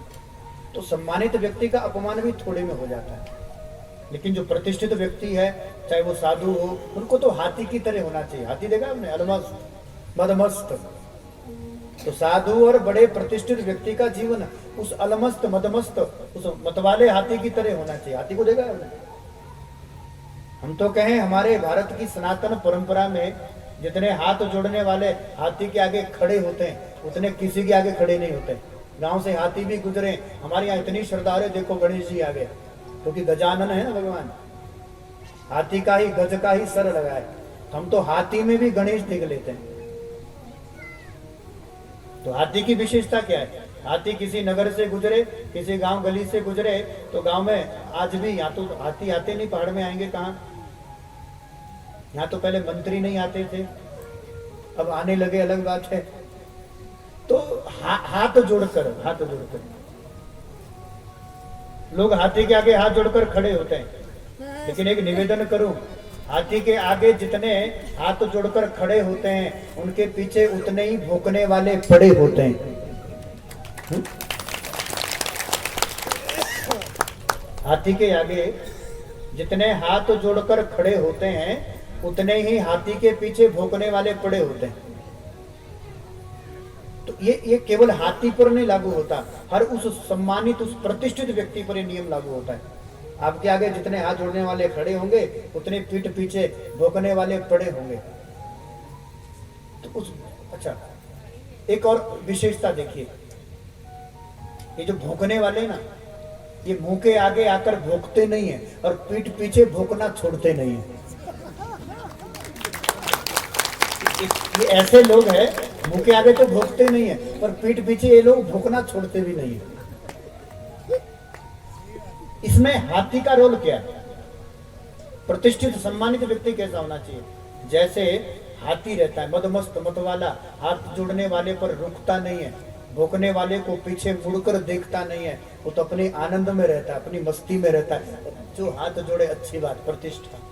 और कोई पीछे भौंकने वाला, हम तो परवाही नहीं मारते कौन क्या कह रहा है, जो कह रहा है अच्छी बात है, अपने लिए कह रहा है, अपना ही सर खराब कर रहा है, अपनी बुद्धि खराब कर रहा है, अपने पेट में दर्द कर रहा है, हम अपनी क्यों मस्ती बिगाड़े?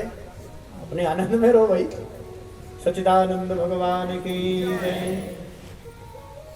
तो ये घटना लगभग हर प्रतिष्ठित व्यक्ति के पास रहती है।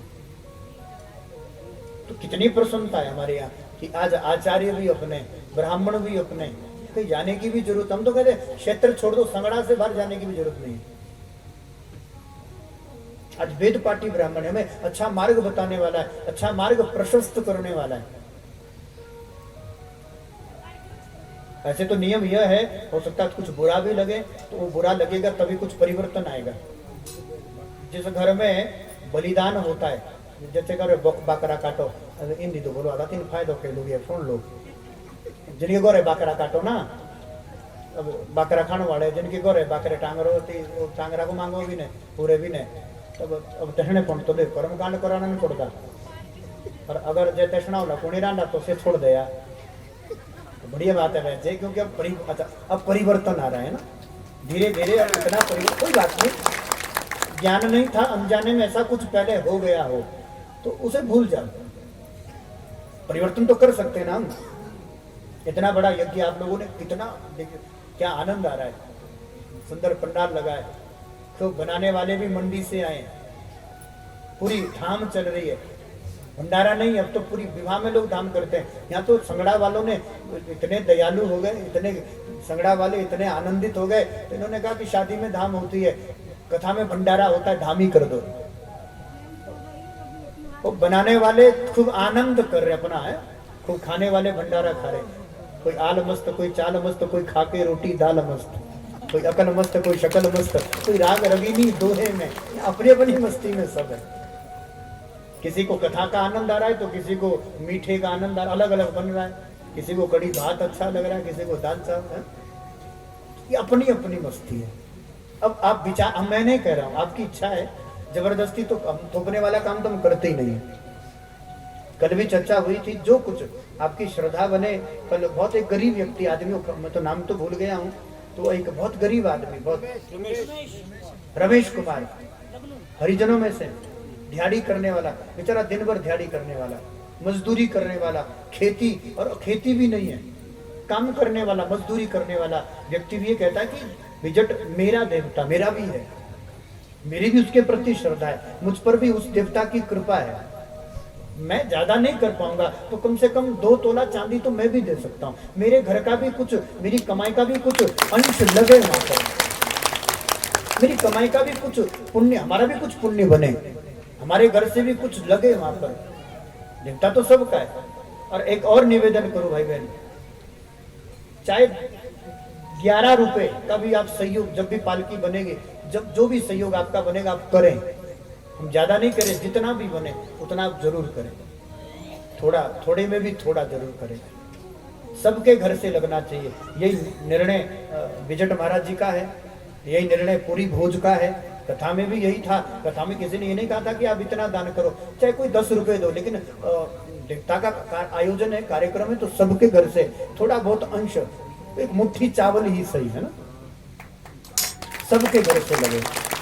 और रही बात लगने की, भाई मैंने एक निवेदन और करूं, लगेगा उसी का जिसका विजट महाराज जी लेना चाहते हैं, तो जिसका लेना नहीं चाहेंगे उसके अंदर तो हलचल कर देगा, जिसका लेना ही नहीं, और देवता ही दुर्बुद्धि बुलाए दो तो ना अच्छे बोलते लाओ, उल्टे बुद्धि बुलाए दो, उल्टे बांगने बुलाए दो देव, किंतु बोला देव जा अल्लाह बोले तो अब जलिया वे, तो जब देव ही लानो जाल तो खा कौन पर। बाकी एक और निवेदन जाते जाते, इतना बड़ा यज्ञ हुआ है,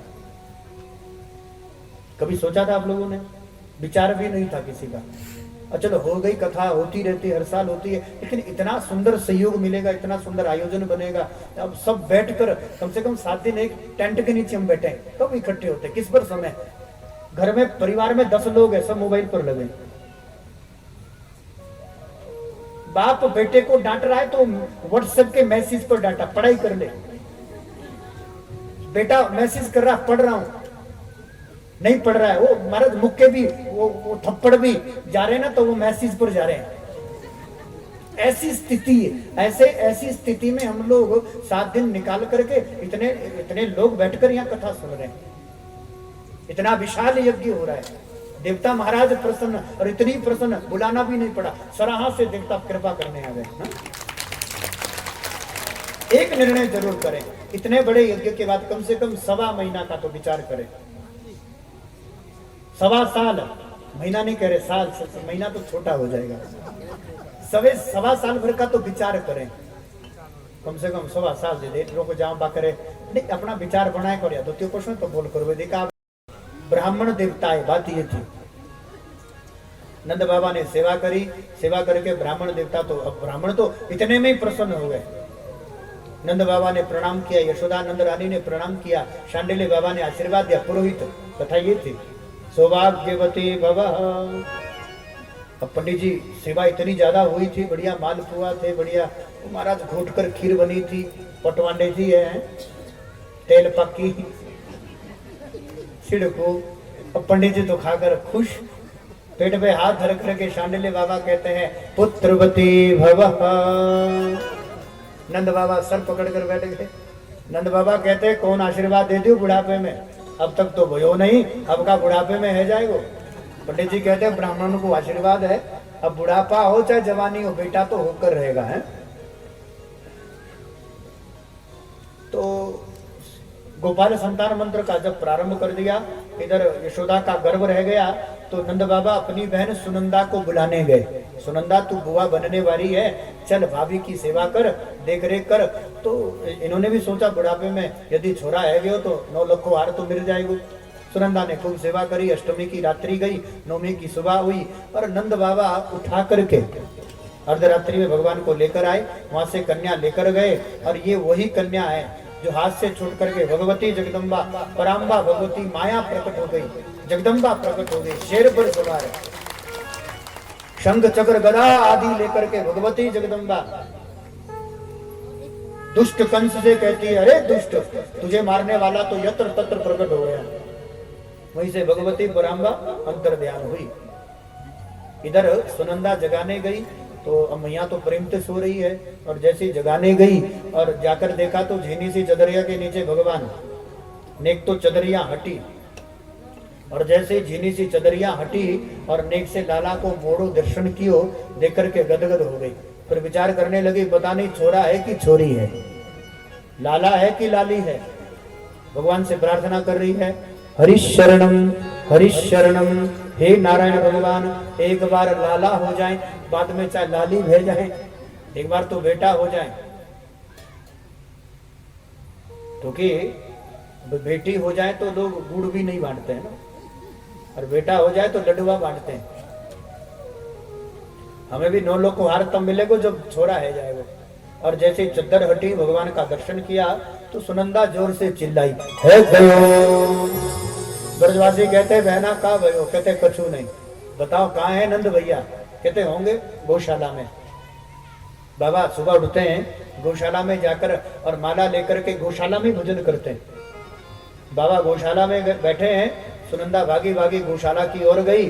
सुनंदा ने क्या देखा कि नंद बाबा गौशाला में बैठ करके माला लेकर, हाथ में माला है, और उसी माला में भगवान का मंत्र सटकाए रहे, और मंत्र जप रहे, नमो भगवते वासुदेवाय, ओम नमो भगवते वासुदेवाय, ओम नमो भगवते वासुदेवाय। मंत्र जपते जपते अचानक छोरा की याद आ गई। मंत्र तो सबरो भूल गए, अब नंद बाबा माला में मंत्र सटकाए रहे, अभी तो भयो नाई, आगे पतो नाई, 75 को है गयो, अभी तो भयो नाई, आगे पतो नाई, 75 को है गयो। तब तक सुनंदा कहती है गयो भैया। अच्छा बहना कहा भयो? कहते पहले ये बताओ हमें कहा मरने वालों है। नंद बाबा ने धोती में तिजोरन की चाबी बंधी है, तो चाबी निकाल कर सुनंदा को कहा, जो कुछ समझ आवे खजाने में सबरो तेरो। सुनंदा गई भागी भागी। नंद बाबा ने यहाँ पर यमुना जी का स्नान किया, 24 डुबकी लगाई, घर आए, सुंदर सा श्रृंगार किया, और श्रृंगार करते हुए देखकर ब्रज में तो पूरे में खबर फैल गई। भाई एक किसी माता को खबर चल जाए तो फिर प्रचार करने की जरूरत ही नहीं है, पूरे गांव में खबर हो गई। बुढ़ापे में नंद को छोरा भयो। सभी आकर के नंद बाबा को बधाई देने लगे। नंद बाबा, यशोदा मैया बधाई हो, ब्रजवासियों बधाई हो, तो पूरे भोज वालों को बधाई हो, बधाई हो, सबको बधाई। और ऐसा बधाई गान होने लगा। अच्छा कुछ ब्रजवासी कहते हैं, नंद बाबा कहा पहन लियो? कहा पहने भैया? तो चमचमातो रेशमी धोती निकाली, बगल से बंधने वालों कुर्ता। ब्रजवासी कभी वृंदावन जाओ तो वो बटन नहीं लगाते ऐसे, बगल बंदी, बगल से बंधने वालों कुर्ता, बगल बंदी पहन ले, चमचमाती पगड़ी सर पर धर दे, बांध दे, टपक धोवा चंदन माथे पर पोत दियो, मूछन में इत्र लगाई दियो, मोड़े में पान दबाई दियो, दर्पण लेके खड़ो है गए। तो नंद बाबा कभी तो पगड़ी संभारे तो कभी अपनी धोती संभारे। नंद बाबा कहते कैसो लग रही हूं? तो ब्रजवासी कहते बाबा ऐसो लग रहे हो जैसो तेरो अभय अभय विवाह भयो है, सरकार बुरा लग रहे हो। तो ऐसे यहाँ लिखा है, हम अपनी तरफ से नहीं कह रहे। नंदस्तात्मज उत्पन्ने जातो हलाद महामना। नंदस्त आत्मज, पुत्र को आत्मज कहते हैं। माँ के गर्भ से बालक का जन्म होता है, पिता की आत्मा से जन्म होता है, इसलिए बेटा पुत्र पिता की आत्मा है, इसलिए उसको आत्मज कहते हैं। जो आत्मा से प्रकट हुआ उसी का नाम है आत्मज। यहाँ लिखा है नंदस्त आत्मजम उत्पन्ने जातो हलाद महामना। नंद बाबा महामना हुए। क्या किया कि आहुय विप्रान वेद ज्ञान स्नानांत शुचि अलंकृता। यमुना में स्नान किया, शुचि पवित्र होकर अलंकृत हो गए। नंद बाबा ने सुंदर श्रृंगार किया। अब फिर तो भोग लुटाना प्रारंभ किया, धूमधाम से खूब नंद उत्सव हुआ। और ब्रजवासी भी आ करके भगवान को देख देख करके बलिहारी जा रहे हैं। बधाई का गान हो रहा है, सब आकर के बधाई दे रहे हैं। और भाई बहन,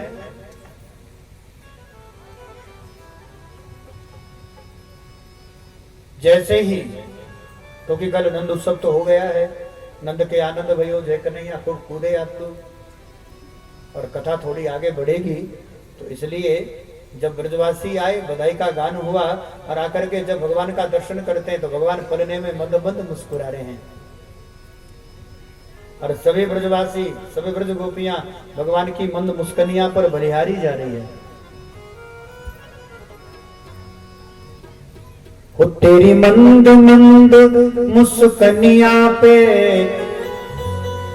मधुर मुस्कनिया पे, तेरी मंद मंद मुस्कनिया पे, बलिहार प्यार जो, बलिहार सावरे, बलिहार सावरे, बलिहार सावरे। तेरी मंद मंद मुस्कनिया पे, तेरी मधुर मधुर मुस्कनिया पे, बलिहार सावरे, बलिहार सावरे, बलिहार सावरे, बलिहार सावरे।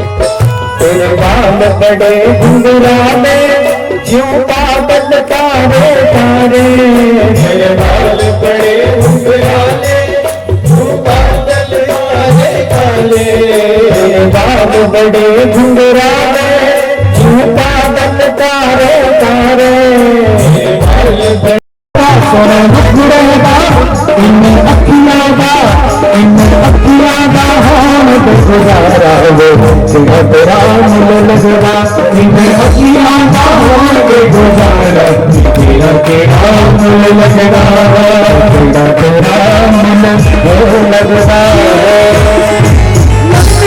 लाला की जय। तो चलिए एक बार आनंद उत्सव की ओर झूमते बैठना नहीं, बैठ क्यों रहे। ब्रजवासी आकर के उत्सव में भगवान का दर्शन करते हैं और सब बधाई गान करते हैं। देखते देखते भगवान 6 दिन के, कितने दिन के हैं? 6 दिन के प्रभु है। अचानक याद आया नंद बाबा को, हम तो कर देना भूल गए, टैक्स देते ना।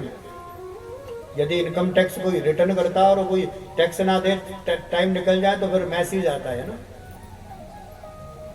अचानक इधर इन्होंने सोचा कि हम तो प्रतिवर्ष कर देते थे, लेकिन उत्सव के कारण कर देने भूल गए। 19वां श्लोक है, 18वां श्लोक जो उत्सव का है, ये 18 श्लोक के अंत में लिखा है। सुखदेव कहते हैं परीक्षित पहले ध्यान से ये सुनिएगा कि तत् आरभ्य नंदस्य ब्रज सर्व संवृधमान, हरेर निवास आत्मगुणे, रमा कृणाम्भो नृपा। जिस दिन से उत्सव आरंभ हुआ है, भगवान का प्राकट्य हुआ है, उसी दिन से हरेर निवास आत्मगुणी रमा कृणाम्भो नृपा। भगवान का जब से ब्रज में निवास हुआ है, तब से रमा माने भगवती लक्ष्मी आकर के ब्रज में क्रीड़ा कर रही है। इसलिए पूरा ब्रज मंडल आज सर्व समृद्धमान है। नंद बाबा ने विचार किया कि गोपान गोकुल रक्षायां निरूप्ये मथुरां गतः, नंद कंसस्य वार्षिकं करम धातु कुरुदुहा। प्रतिवर्ष हम कर देते थे, लेकिन इस वर्ष कर नहीं दिया, इसलिए नंदस्य वार्षिकम कर, वार्षिक जो कर था वो देने के लिए आज नंद बाबा मथुरा से वृंदावन से मथुरा गए। छठी का उत्सव हो रहा है, तो इधर गए तो छठे अध्याय में, ये 5वां अध्याय है, छठे अध्याय का दूसरा श्लोक है, जहां पर लिखा है कंसेन प्रहिता घोरा पूतना बाल घातने शिशुंचरा निघनंते। इधर से भगवान को मारने के लिए कंस ने भेजा पूतना को। पूतना बाल घातनी, ये बच्चों को मारती है। पूतना बाल घातनी, पूतना कंसेन प्रहिता घोरा, ये कंस का हित चाहती है और घोर इतनी दुष्ट है कि लोगों के घर जाकर उनके बच्चों को मार डालती है। यही पूतना अपने स्तनों में कालकुट जहर लगाकर जैसे ही आज वृंदावन आई, और वृंदावन आकर के भगवान को इसने मारना है, तो भगवान ने पूतना का उद्धार किया। कब किया? अब ठीक ठीक जोड़िएगा, भगवान का जन्म कब हुआ? अष्टमी में, तो ठीक 6 दिन के बाद आज चतुर्दशी है। कौन सी तिथि है? चतुर्दशी। तो भगवान ने पूतना का उद्धार किया है चतुर्दशी को। तो ये पूतना क्या है? पूतना नाम है अज्ञान का, अविद्या का। तो भगवान लीला प्रारंभ कर रहे हैं, तो सबसे पहले भगवान ने सोचा चलो पहले अज्ञान मिट जाए, अविद्या मिट जाए, और अज्ञान बना रहेगा तो जीव मेरी दिव्य लीला को भी साधारण लीला समझ करके साधारण ही व्यवहार करेगा। इसलिए सबसे पहले भगवान ने अज्ञान मिटा दिया, अविद्या मिटा दी। पूतना नाम है अज्ञान का, और ये अविद्या अज्ञान 14 जगह रहता है। अविद्या कितने जगह रहती है? 14 जगह। 5 कर्म इंद्रियां, 5 ज्ञान इंद्रियां, कितने हुई? 10। मन, बुद्धि, चित्त, अहंकार, ये है 4 अंतःकरण। तो इन 4 को मिलाकर हो गए 14। तो इन 14 जगह रहती है अविद्या, और आज ये अविद्या रूपी पूतना का उद्धार भगवान ने चतुर्दशी के ही दिन इसलिए भी किया। जैसे पूतना आई, आकर के यशोदा से कहा बहन बधाई हो, सुना है बुढ़ापे में छोड़ा भयो। बिल्कुल, आप सबन को आशीर्वाद है, आप सभी के आशीर्वाद से ये नेक तो छोड़ा। तो अच्छा मैं नेक तो आशीर्वाद दे दूं? हाँ हाँ बहन दे दे। तो बेचारी नंदरानी तो काम में लग गई, और ये गई पलने से भगवान को उठाया, और उठा करके जैसे ही भगवान की दृष्टि पूतना पर पड़ी, पूतना को देखा तो आंखें बंद कर ली। और भगवान ने पूतना को देखकर नेत्र मूंदे। क्यों? इस क्यों पर संतों ने 108 मत दिए। अलग अलग संत का मत भी अलग अलग। एक संत कहते हैं पूतना को देखकर भगवान ने इसलिए नेत्र मूंदे, मानो भगवान कहते हैं कि भाई शुभ काम है, चलो कुछ मंगलाचरण कर ले। शुभ काम करने से पहले मंगलाचरण होता है ना। भगवान व्यास जी ने मंगलाचरण किया है। जन्मादस्य यतोन व्याधि तरतश्च चार्थे शुभिज्ञ स्वराट तेने ब्रह्म हृदय आदि कवये मह्यन्ति यत सूरय तेजो वारी मृथाम यथा विनमयो यत्तति सर्गो मृषाम धामना स्वेन सदा निरस्त कुहकम सत्यम परम धीमहि। ऐसे ही मानो भगवान आंख बंद करके मंगलाचरण कर रहे हैं। वर्णानाम अर्थ संघानाम रसानाम छंदसामपि मंगलानाम च करचारो वंदे गणे विनायक। मानो नेत्र मूंद कर भगवान भी मंगलाचरण कर रहे हैं।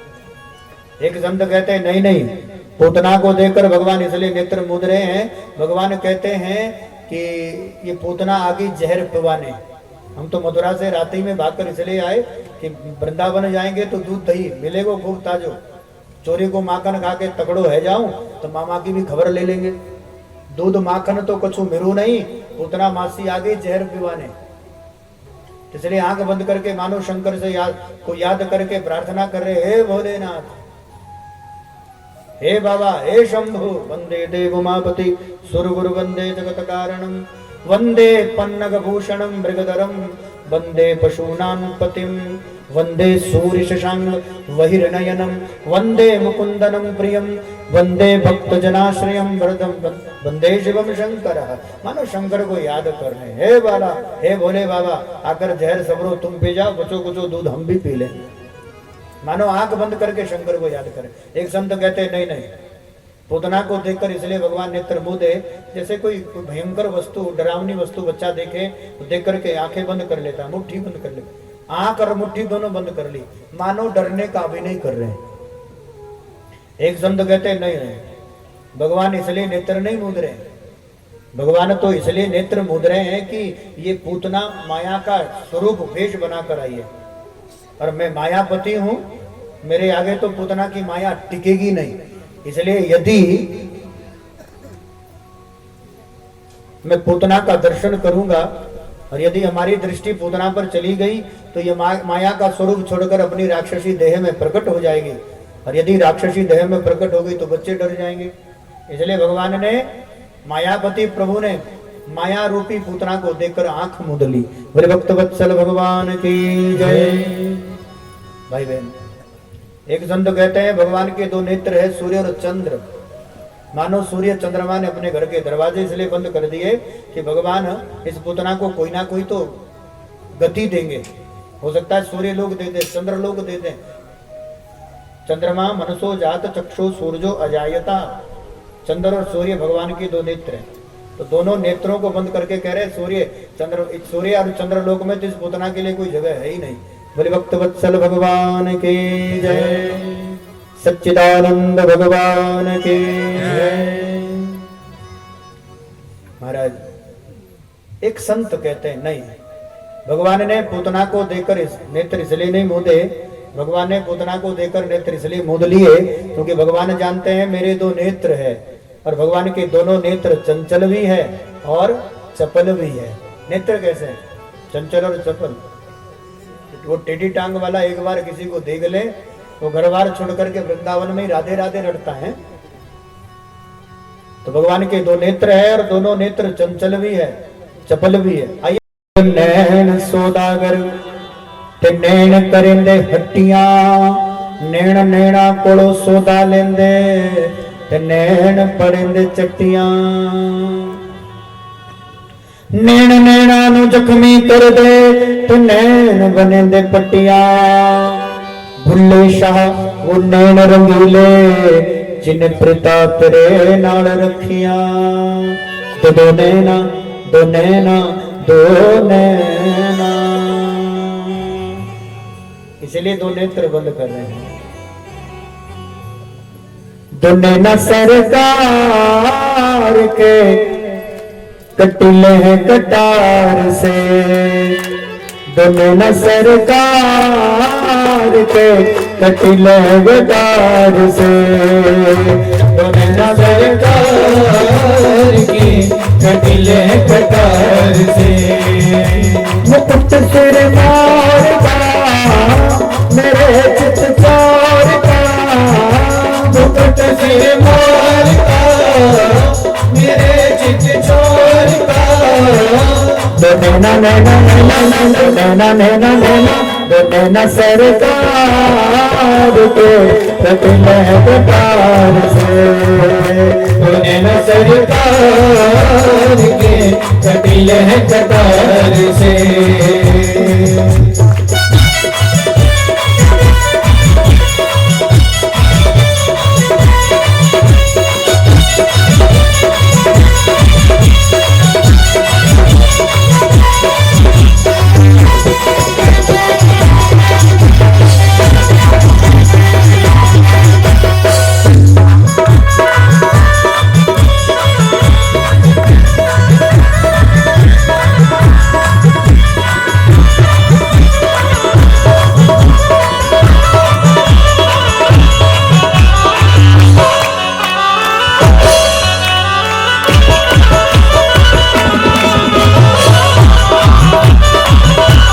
पर्यंत कभी उसको छोड़ते नहीं है।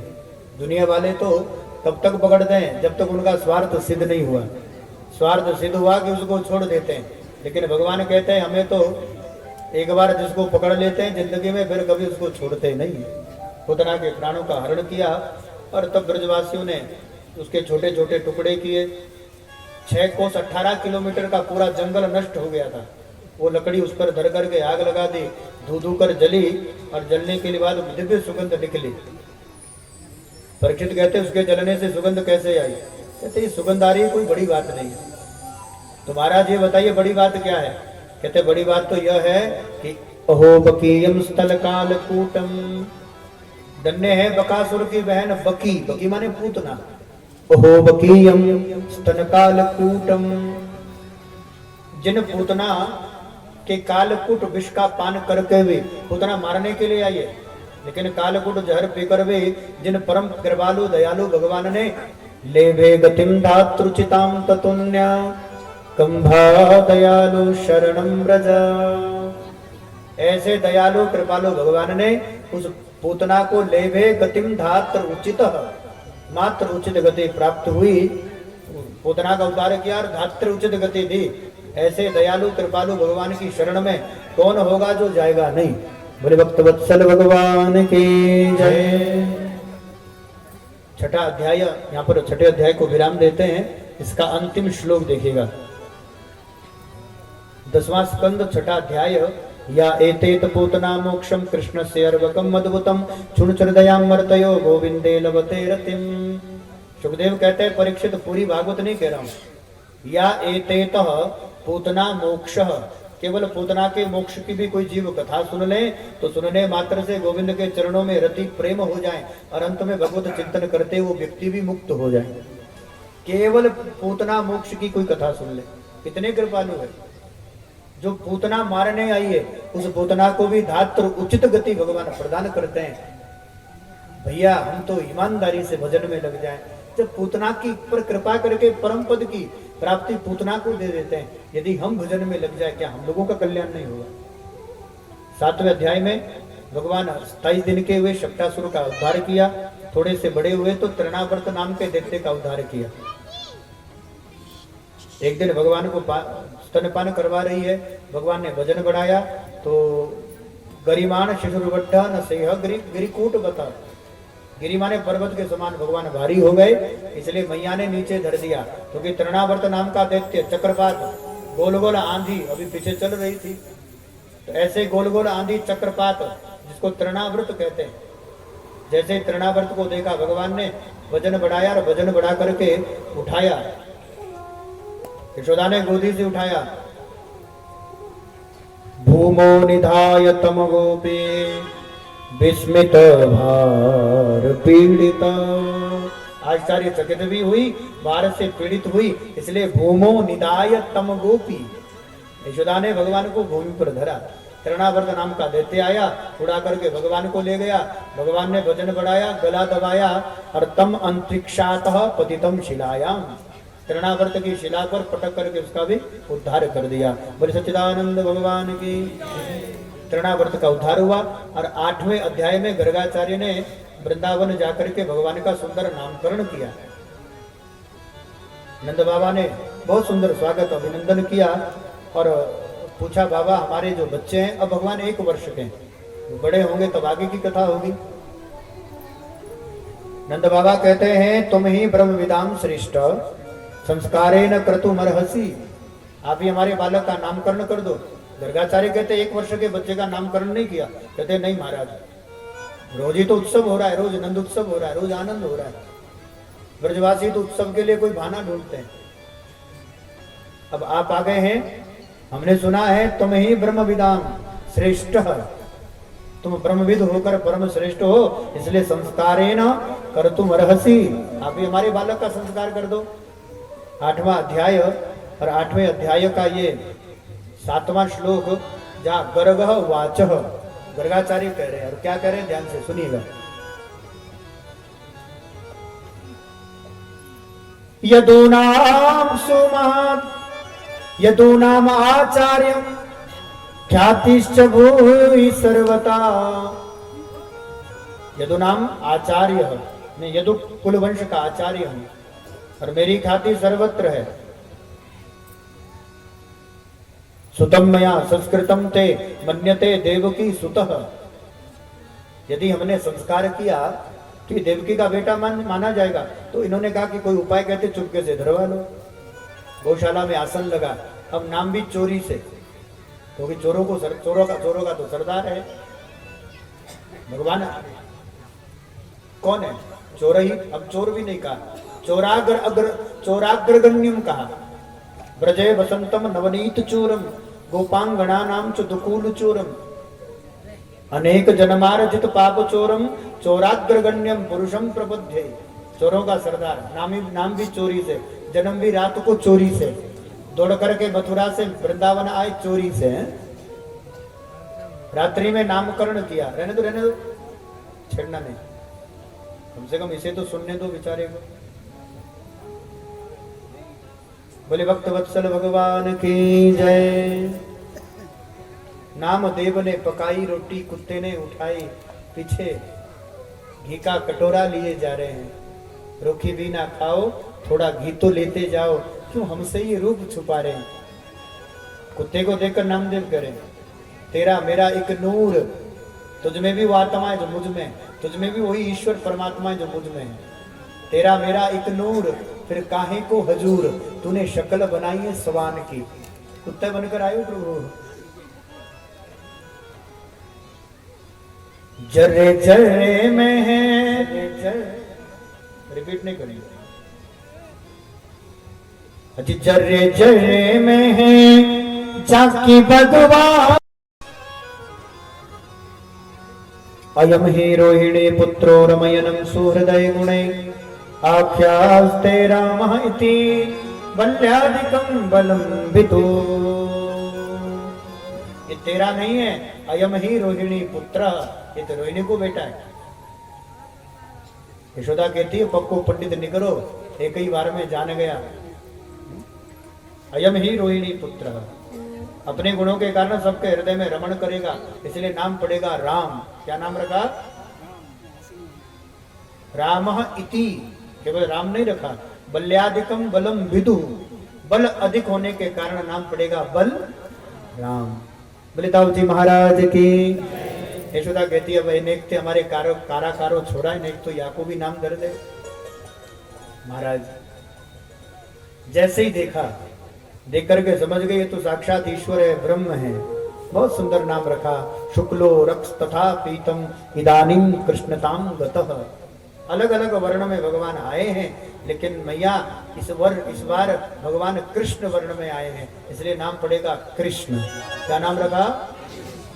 यशोदा कहती का नाम धर दियो बाबा, हमने तो कहा था बढ़ियो धर दियो चोखो सो, ऐसो अटपटो नाम धर दियो, बाबरी जीव ही पलटा खा जाए।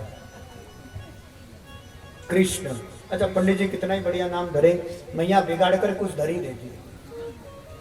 मैया कहती है मेरो कारो कारो कनुआ, तेरो गोरो गोरो गलुआ, अब कर लो क्या कर लो। तो मैया तो अब कोई भी घर में देखना नाम अलग होगा, लेकिन मैया कछु ना कछु प्रेम से अपने लाला को छोरा को कछु ना कछु पुकार करके कुछ ना कुछ नाम से जान लेती, पुकारती। यहाँ पर कालेन ब्रजत पालेन गोकुले राम केशवा जानुभ्याम स पाणिभ्याम रिंगमाणो विजयी हतु। भगवान बड़े हुए, घुटमन घुटमन चले, थोड़े और बड़े हुए, आगे चल करके यहाँ पर माखन आदि लीला भी हुई है महाराज। माखन चुराया और जिनके घर में 9 लाख गैया, क्या उनको माखन चुराने की आवश्यकता है? लेकिन घर जाकर दर्शन देना चाहते हैं। ये तो कृपा है भगवान की। भगवान कहते हैं जो मेरा दर्शन नहीं कर सकता, अब कुछ है बेचारी जो आ नहीं सकती, जिनको घर में काम है, कुछ है जिनको भेजते नहीं है, तो भगवान ने सोचा मैं ईश्वर परमात्मा मैं तो जा सकता हूँ ना, तो घर जा जा करके चोरी करते हैं। और जिस दिन जाते हैं उस दिन गोपियां उल्होना लेकर आती शिकायत करने, और ऐसे उल्होना तो बाना है, सबको कृष्ण का दर्शन पाना है, गोपियां उल्होना लेकर प्रकट होती है। बोले भक्त वत्सल भगवान की। यशोदा कहती क्या कर लिया मेरे छोरा ने, तो भागवत में उल्होना ही भी है। वत्सान मुंचनम क्वचिद असमय क्रोध संजात हास। बछड़े खोल दिए। यशोदा कहती है कि शायद तू दूध निकाल रही होगी, तो लाला ने सोचा चलो बछड़े तो हम भी खोल देते। कहते नहीं, वत्सान मुंचनम क्वचिद असमय, समय से पहले खोल दिए। और समय से पहले बछड़े खोले तो बछड़ों ने सबरा दूध पी लिया। एक बात तो ये साधारण अर्थ तो ये भाई बहन, लेकिन ये गोपियां कोई अनपढ़ स्त्रियां नहीं है। वेद के मंत्र, वेद ऋचाएं ब्रज गोपी बनकर आई। वेद के मंत्र ही, वेद ऋचाएं ही ब्रज गोपियां बनी। बड़े बड़े योगी, बड़े बड़े यति, बड़े बड़े तपस्वी, बड़े बड़े साधु, समाधि छोड़कर ब्रज गोपिका बनकर के प्रकट हुए हैं, क्योंकि जो परमात्मा समाधि में मिला नहीं वो परमात्मा ब्रज में मिल जाएगा। नंद निकेतांगणे मया दृष्ट्वा गोधूलि दूसरितांगम नृत्यते वेदांत सिद्धांत। वेदांत का सिद्धांत ब्रह्म आज नंद के आंगन में ताता तैया नाचता है। वेदांत जिसको ब्रह्म जानता है वो ब्रह्म ही कृष्ण बनकर परमात्मा बनकर के नंद के आंगन में कूदता हुआ मिल रहा है। बड़े बड़े योगी ब्रज गोपी बने। तो यहाँ पर संकेत देखिए, थोड़ा बहुत सूक्ष्म समझिएगा। क्या लिखा है? वत्सानाम वत्सान मुंचनम क्वचिद असमय। समय से पहले बछड़े मुक्त कर दिए। क्या कहना चाहती है गोपी? यशोदा को कहना चाहती है, बहन ये साधारण बालक नहीं है, तूने साधारण बच्चे को जन्म नहीं दिया, ये साक्षात ईश्वर है, अखिल विश्व ब्रह्मांड नायक है। इसका सामर्थ्य इतना है कि वत्सान मुंचनम क्वचिद असमय, ये कृपा करे तो समय से पहले जीव को मुक्त करने का सामर्थ्य रखता है। कितना ही हम पुण्य कर ले, कितना ही सत्कर्म कर ले, यदि ईश्वर कृपा ना हो तो भैया किसी जन्म काल में व्यक्ति मुक्त नहीं हो सकता। ये तो इतना दयालु कृपालु है, एक बार किसी पर कृपा कर दे तो समय से पहले उसे मुक्त कर दे। अभी भी पूतना को मुक्त किया। वत्सान मुंचनम उचित, समय से पहले मुक्त करने का सामर्थ्य तो केवल परमात्मा में। एक गोपी कहती है, बहन मेरी सुन, मरकान भोक्षणम विभजति सुचेनात भांडम भिन्नति। मंडली बनी है बाल गोपाल चोर विद्या प्रचार मंडली। अध्यक्ष है ठाकुर जी। तगड़े मोटे नीचे, हल्के फुल्के ऊपर, मटकी तोड़कर खुद खाते हैं, ब्रजवासियों को लुटाते हैं और बंदरों को बुला बुला कर खिलाते हैं। राम अवतार में खूब मेहनत की इन्होंने, तो कहा कृष्ण अवतार में खूब खाओ, माल पानी है। लिखा है मरकान बंदर भोक्षणम, खा करके विभजति भाग गए। तो मक्खन जितना बंदर भी तो उतना ही खाएगा। हाँ, बंदर यहां भी भर लेता है मुंह में जगह, खाता कम में भरकर ज्यादा स्टोर करके ले जाता है। मरकान भोक्षणम विभजति, खाकर भाग गया। क्या किया? कहते देखो देखो कितनो छोड़ो माखन है, बंदर भी छोड़कर भाग गए। खाएगा कोई तो बीमार हो जाए, क्या करें? कहते मरकान भोक्षणम विभजति सुचेनात भांडम भिन्नति। तोड़ गए तो सबरे ब्रजवासी उठा उठा करके मटका, सचेनात भांडम भिन्नति, सबरे माट मटका। ऐसी ऐसी उलहना है भाई बहन। आगे चलकर 9वें अध्याय का ये पहला श्लोक है और बहुत सुंदर लीला यहाँ पर प्रारंभ हो रही है। चलिए प्रत्येक अध्याय का थोड़ा थोड़ा स्पर्श करके चलें।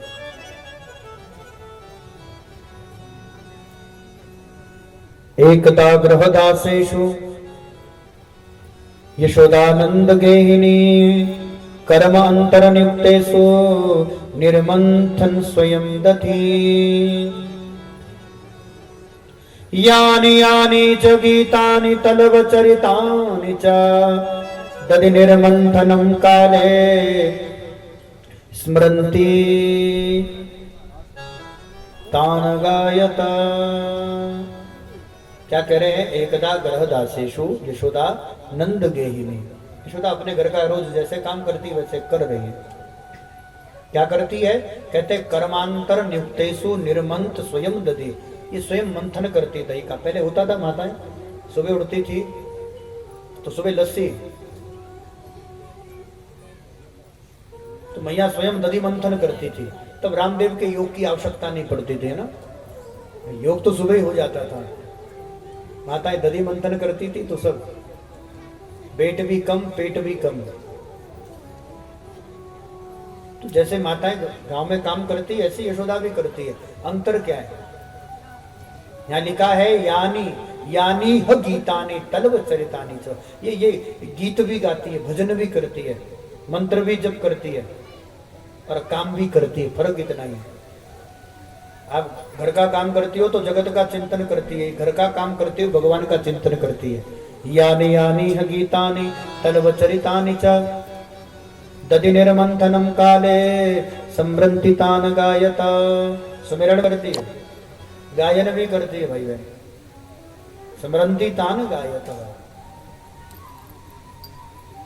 5 वर्ष के भगवान गोदी में है, मैया को कन्हैया कहते 5 साल के, विचार करें आप, 5 साल के भगवान को भी मैया स्तनपान करवा रही है। और आजकल अपने स्वार्थ के लिए 3 साल के बच्चे के कंधे पर 3 किलो का थैला टांगकर बस में बिठाकर ऐसे माँ सांस लेती, चौन पोड़े नजरिया प्राण खाती है, तो 3-4 घंटे वो चैन की सांस लेती है। डॉक्टर इंजीनियर बनाने के चक्कर में हमने बच्चों का बचपना भी छीन लिया है। इसलिए बच्चों को ना वात्सल्य प्रेम मिलता है, तभी तो बच्चे बड़े होकर डॉक्टर बन जाते हैं। और फिर वो डॉक्टर की औलाद है, वो कहीं वृद्धाश्रम में पड़ी रहती है। तुमने उनका बचपना अपने धन के लिए छीन लिया। हम लोगों ने बच्चों का बचपना भी छीन लिया। जल्दी पढ़ेगा, डॉक्टर बनेगा, इंजीनियर बनेगा, खूब बनाओ, डॉक्टर बनने भी चाहिए, साइंटिस्ट भी बनने चाहिए, लेकिन इतना प्रेम वात्सल्य इतना लगाओ तो बच्चे का होना चाहिए कि कल तुम्हें पेट दर्द हो तो तुम्हें पूछ भी ले तबियत कैसी है। नहीं तो बच्चों को कोई फर्क नहीं पड़ता। हाँ, बच्चा हॉस्टल में छोड़ दो, मतलब ही नहीं तुम सुबह मर जाओ, उसकी आंख में आंसू भी आने वाले नहीं। बड़े भक्त वत्सल भगवान की। कन्हैया कहते हैं मैया दूध प्यारों की पूत। मैया कहती दूध के लिए 9 लाख गैया, पूत कारो कारो तू एक। बड़ी प्रसन्न। अच्छा, हुआ क्या कि तब दूध उबलने लग गया चूल्हे पर, पूत को पटक कर चली गई। दूध उतारने पूत को भी गुस्सा आ गया। बड़े बड़े पत्थर उठाए, सासू दादी के जमाने के सबरे मटके तोड़ दिए, उखल पर चढ़कर बंदरों को लुटाना प्रारंभ कर दिया। भाई बहन, तो मैया ने सोचा बच्चे को प्रेम करना बहुत अच्छी बात है, खूब प्रेम करो, लाड करो, लेकिन भाई बहन डांटना भी माँ का कर्तव्य है। बच्चे को डांट कर रखना चाहिए, ताड़ कर रखना चाहिए, बच्चे को डांटना भी चाहिए। ज्यादातर जो बच्चे आजकल नशा कर रहे हैं ना, ज्यादातर बच्चे जो अपना धीरे धीरे अपना जीवन जिन्होंने नष्ट ही कर दिया, क्योंकि नशा इतना पसर चुका है। पहले तो केवल तब अपने जुगाड़ो थे सू रागू जो मरो देती तू पेबा पेला को 2 इंजेक्शन थे, पता चलो रोट हुआ आगे वह कह कोई होता है। वर्तमान में ये भी एक समस्या है, सबके पास एक बेटा है, एक बच्चा है। हाँ बहुत है, हम भी सुखी है, प्रसन्न है, और वो बच्चे भी बस कभी इंजेक्शन लगाते हैं, कभी गोलियां खाते हैं। भाई बहन डांटना भी चाहिए। ज्यादातर बच्चे लाड प्यार में बिगड़ते हैं। एक ही अवसर लतवना बाबानो कमाए लो, अब एक के चक्कर में ऐसा घर का सत्यानाश हो जाता है, तो हमें बताने की जरूरत नहीं है, क्योंकि वो लोग आप लोग अच्छे से जानते हैं। मैया ने छड़ी ली, आगे आगे कन्हैया, पीछे पीछे मैया। सुखदेव कथा कह रहे हैं, परीक्षित ध्यान से सुनो। आगे आगे कन्हैया है, पीछे पीछे मैया है। लो कर लो, भागते हुए ब्रह्म का दर्शन। ऐसा भागता हुआ परमात्मा कहाँ मिलेगा? जिसकी भ्रकुटी तिरछी होने पर ब्रह्मांड में प्रलय होती है, वो माँ की साड़ी का पल्लू उठते ही थर थर कांपता है। यहाँ तो माताएं लगाती नहीं बालों में, कभी आप महाराष्ट्र उधर कहीं कहीं जाए तो कजरा लगा होता, पुष्प लगे होते हैं। माँ जब चल रही है तो फूल चरणों का वंदन कर रहे हैं। मानो पुष्प भी कहते हैं माँ हमारी जगह सर पर नहीं है, तेरे चरणों में है, जिसे देख करके ब्रह्म भी थर थर कांपता है। तो कोई साधारण नहीं है, तेरे गोदी में ब्रह्म भी पलता है, पोषण होता है। मैया ने कहा कन्हैया हम थक गए हैं, आजा बेटा। क्या पूजा उतारेगी? कहते हाँ, छड़ी से। अरे तो बुढ़ापे का सारा है। भगवान आ गए, पकड़ करके सुंदर रस्सी लाई और ला करके भगवान को बांधना प्रारंभ किया। और जैसे ही भगवान को बांधा, जैसे भगवान को उखल से बांधना प्रारंभ किया कि 2 अंगुल रस्सी कम पड़ गई। यहाँ पर लिखा है गोपी को उखले दामन बबंदे प्राकृति यथा। जैसे माँ बच्चे को बांधती है, लेकिन 2 अंगुल रस्सी कम पड़ी। फिर रस्सी लाई, फिर बांधा, 2 अंगुल कम, फिर लाई, फिर बांधा। यद्यास्तदपि न्यूनम तेनाप्यदपि संधते तदपि 2 अंगुलम न्यूनम यद यद्यात बंधनम। जब जब बांधती 2 अंगुल रस्सी कम। ये भगवान का ऐश्वर्य, 1-2 शक्तियां भगवान की, माधुर्य और ऐश्वर्य। माधुर्य कहता है कि बांधूं, ऐश्वर्य कहता है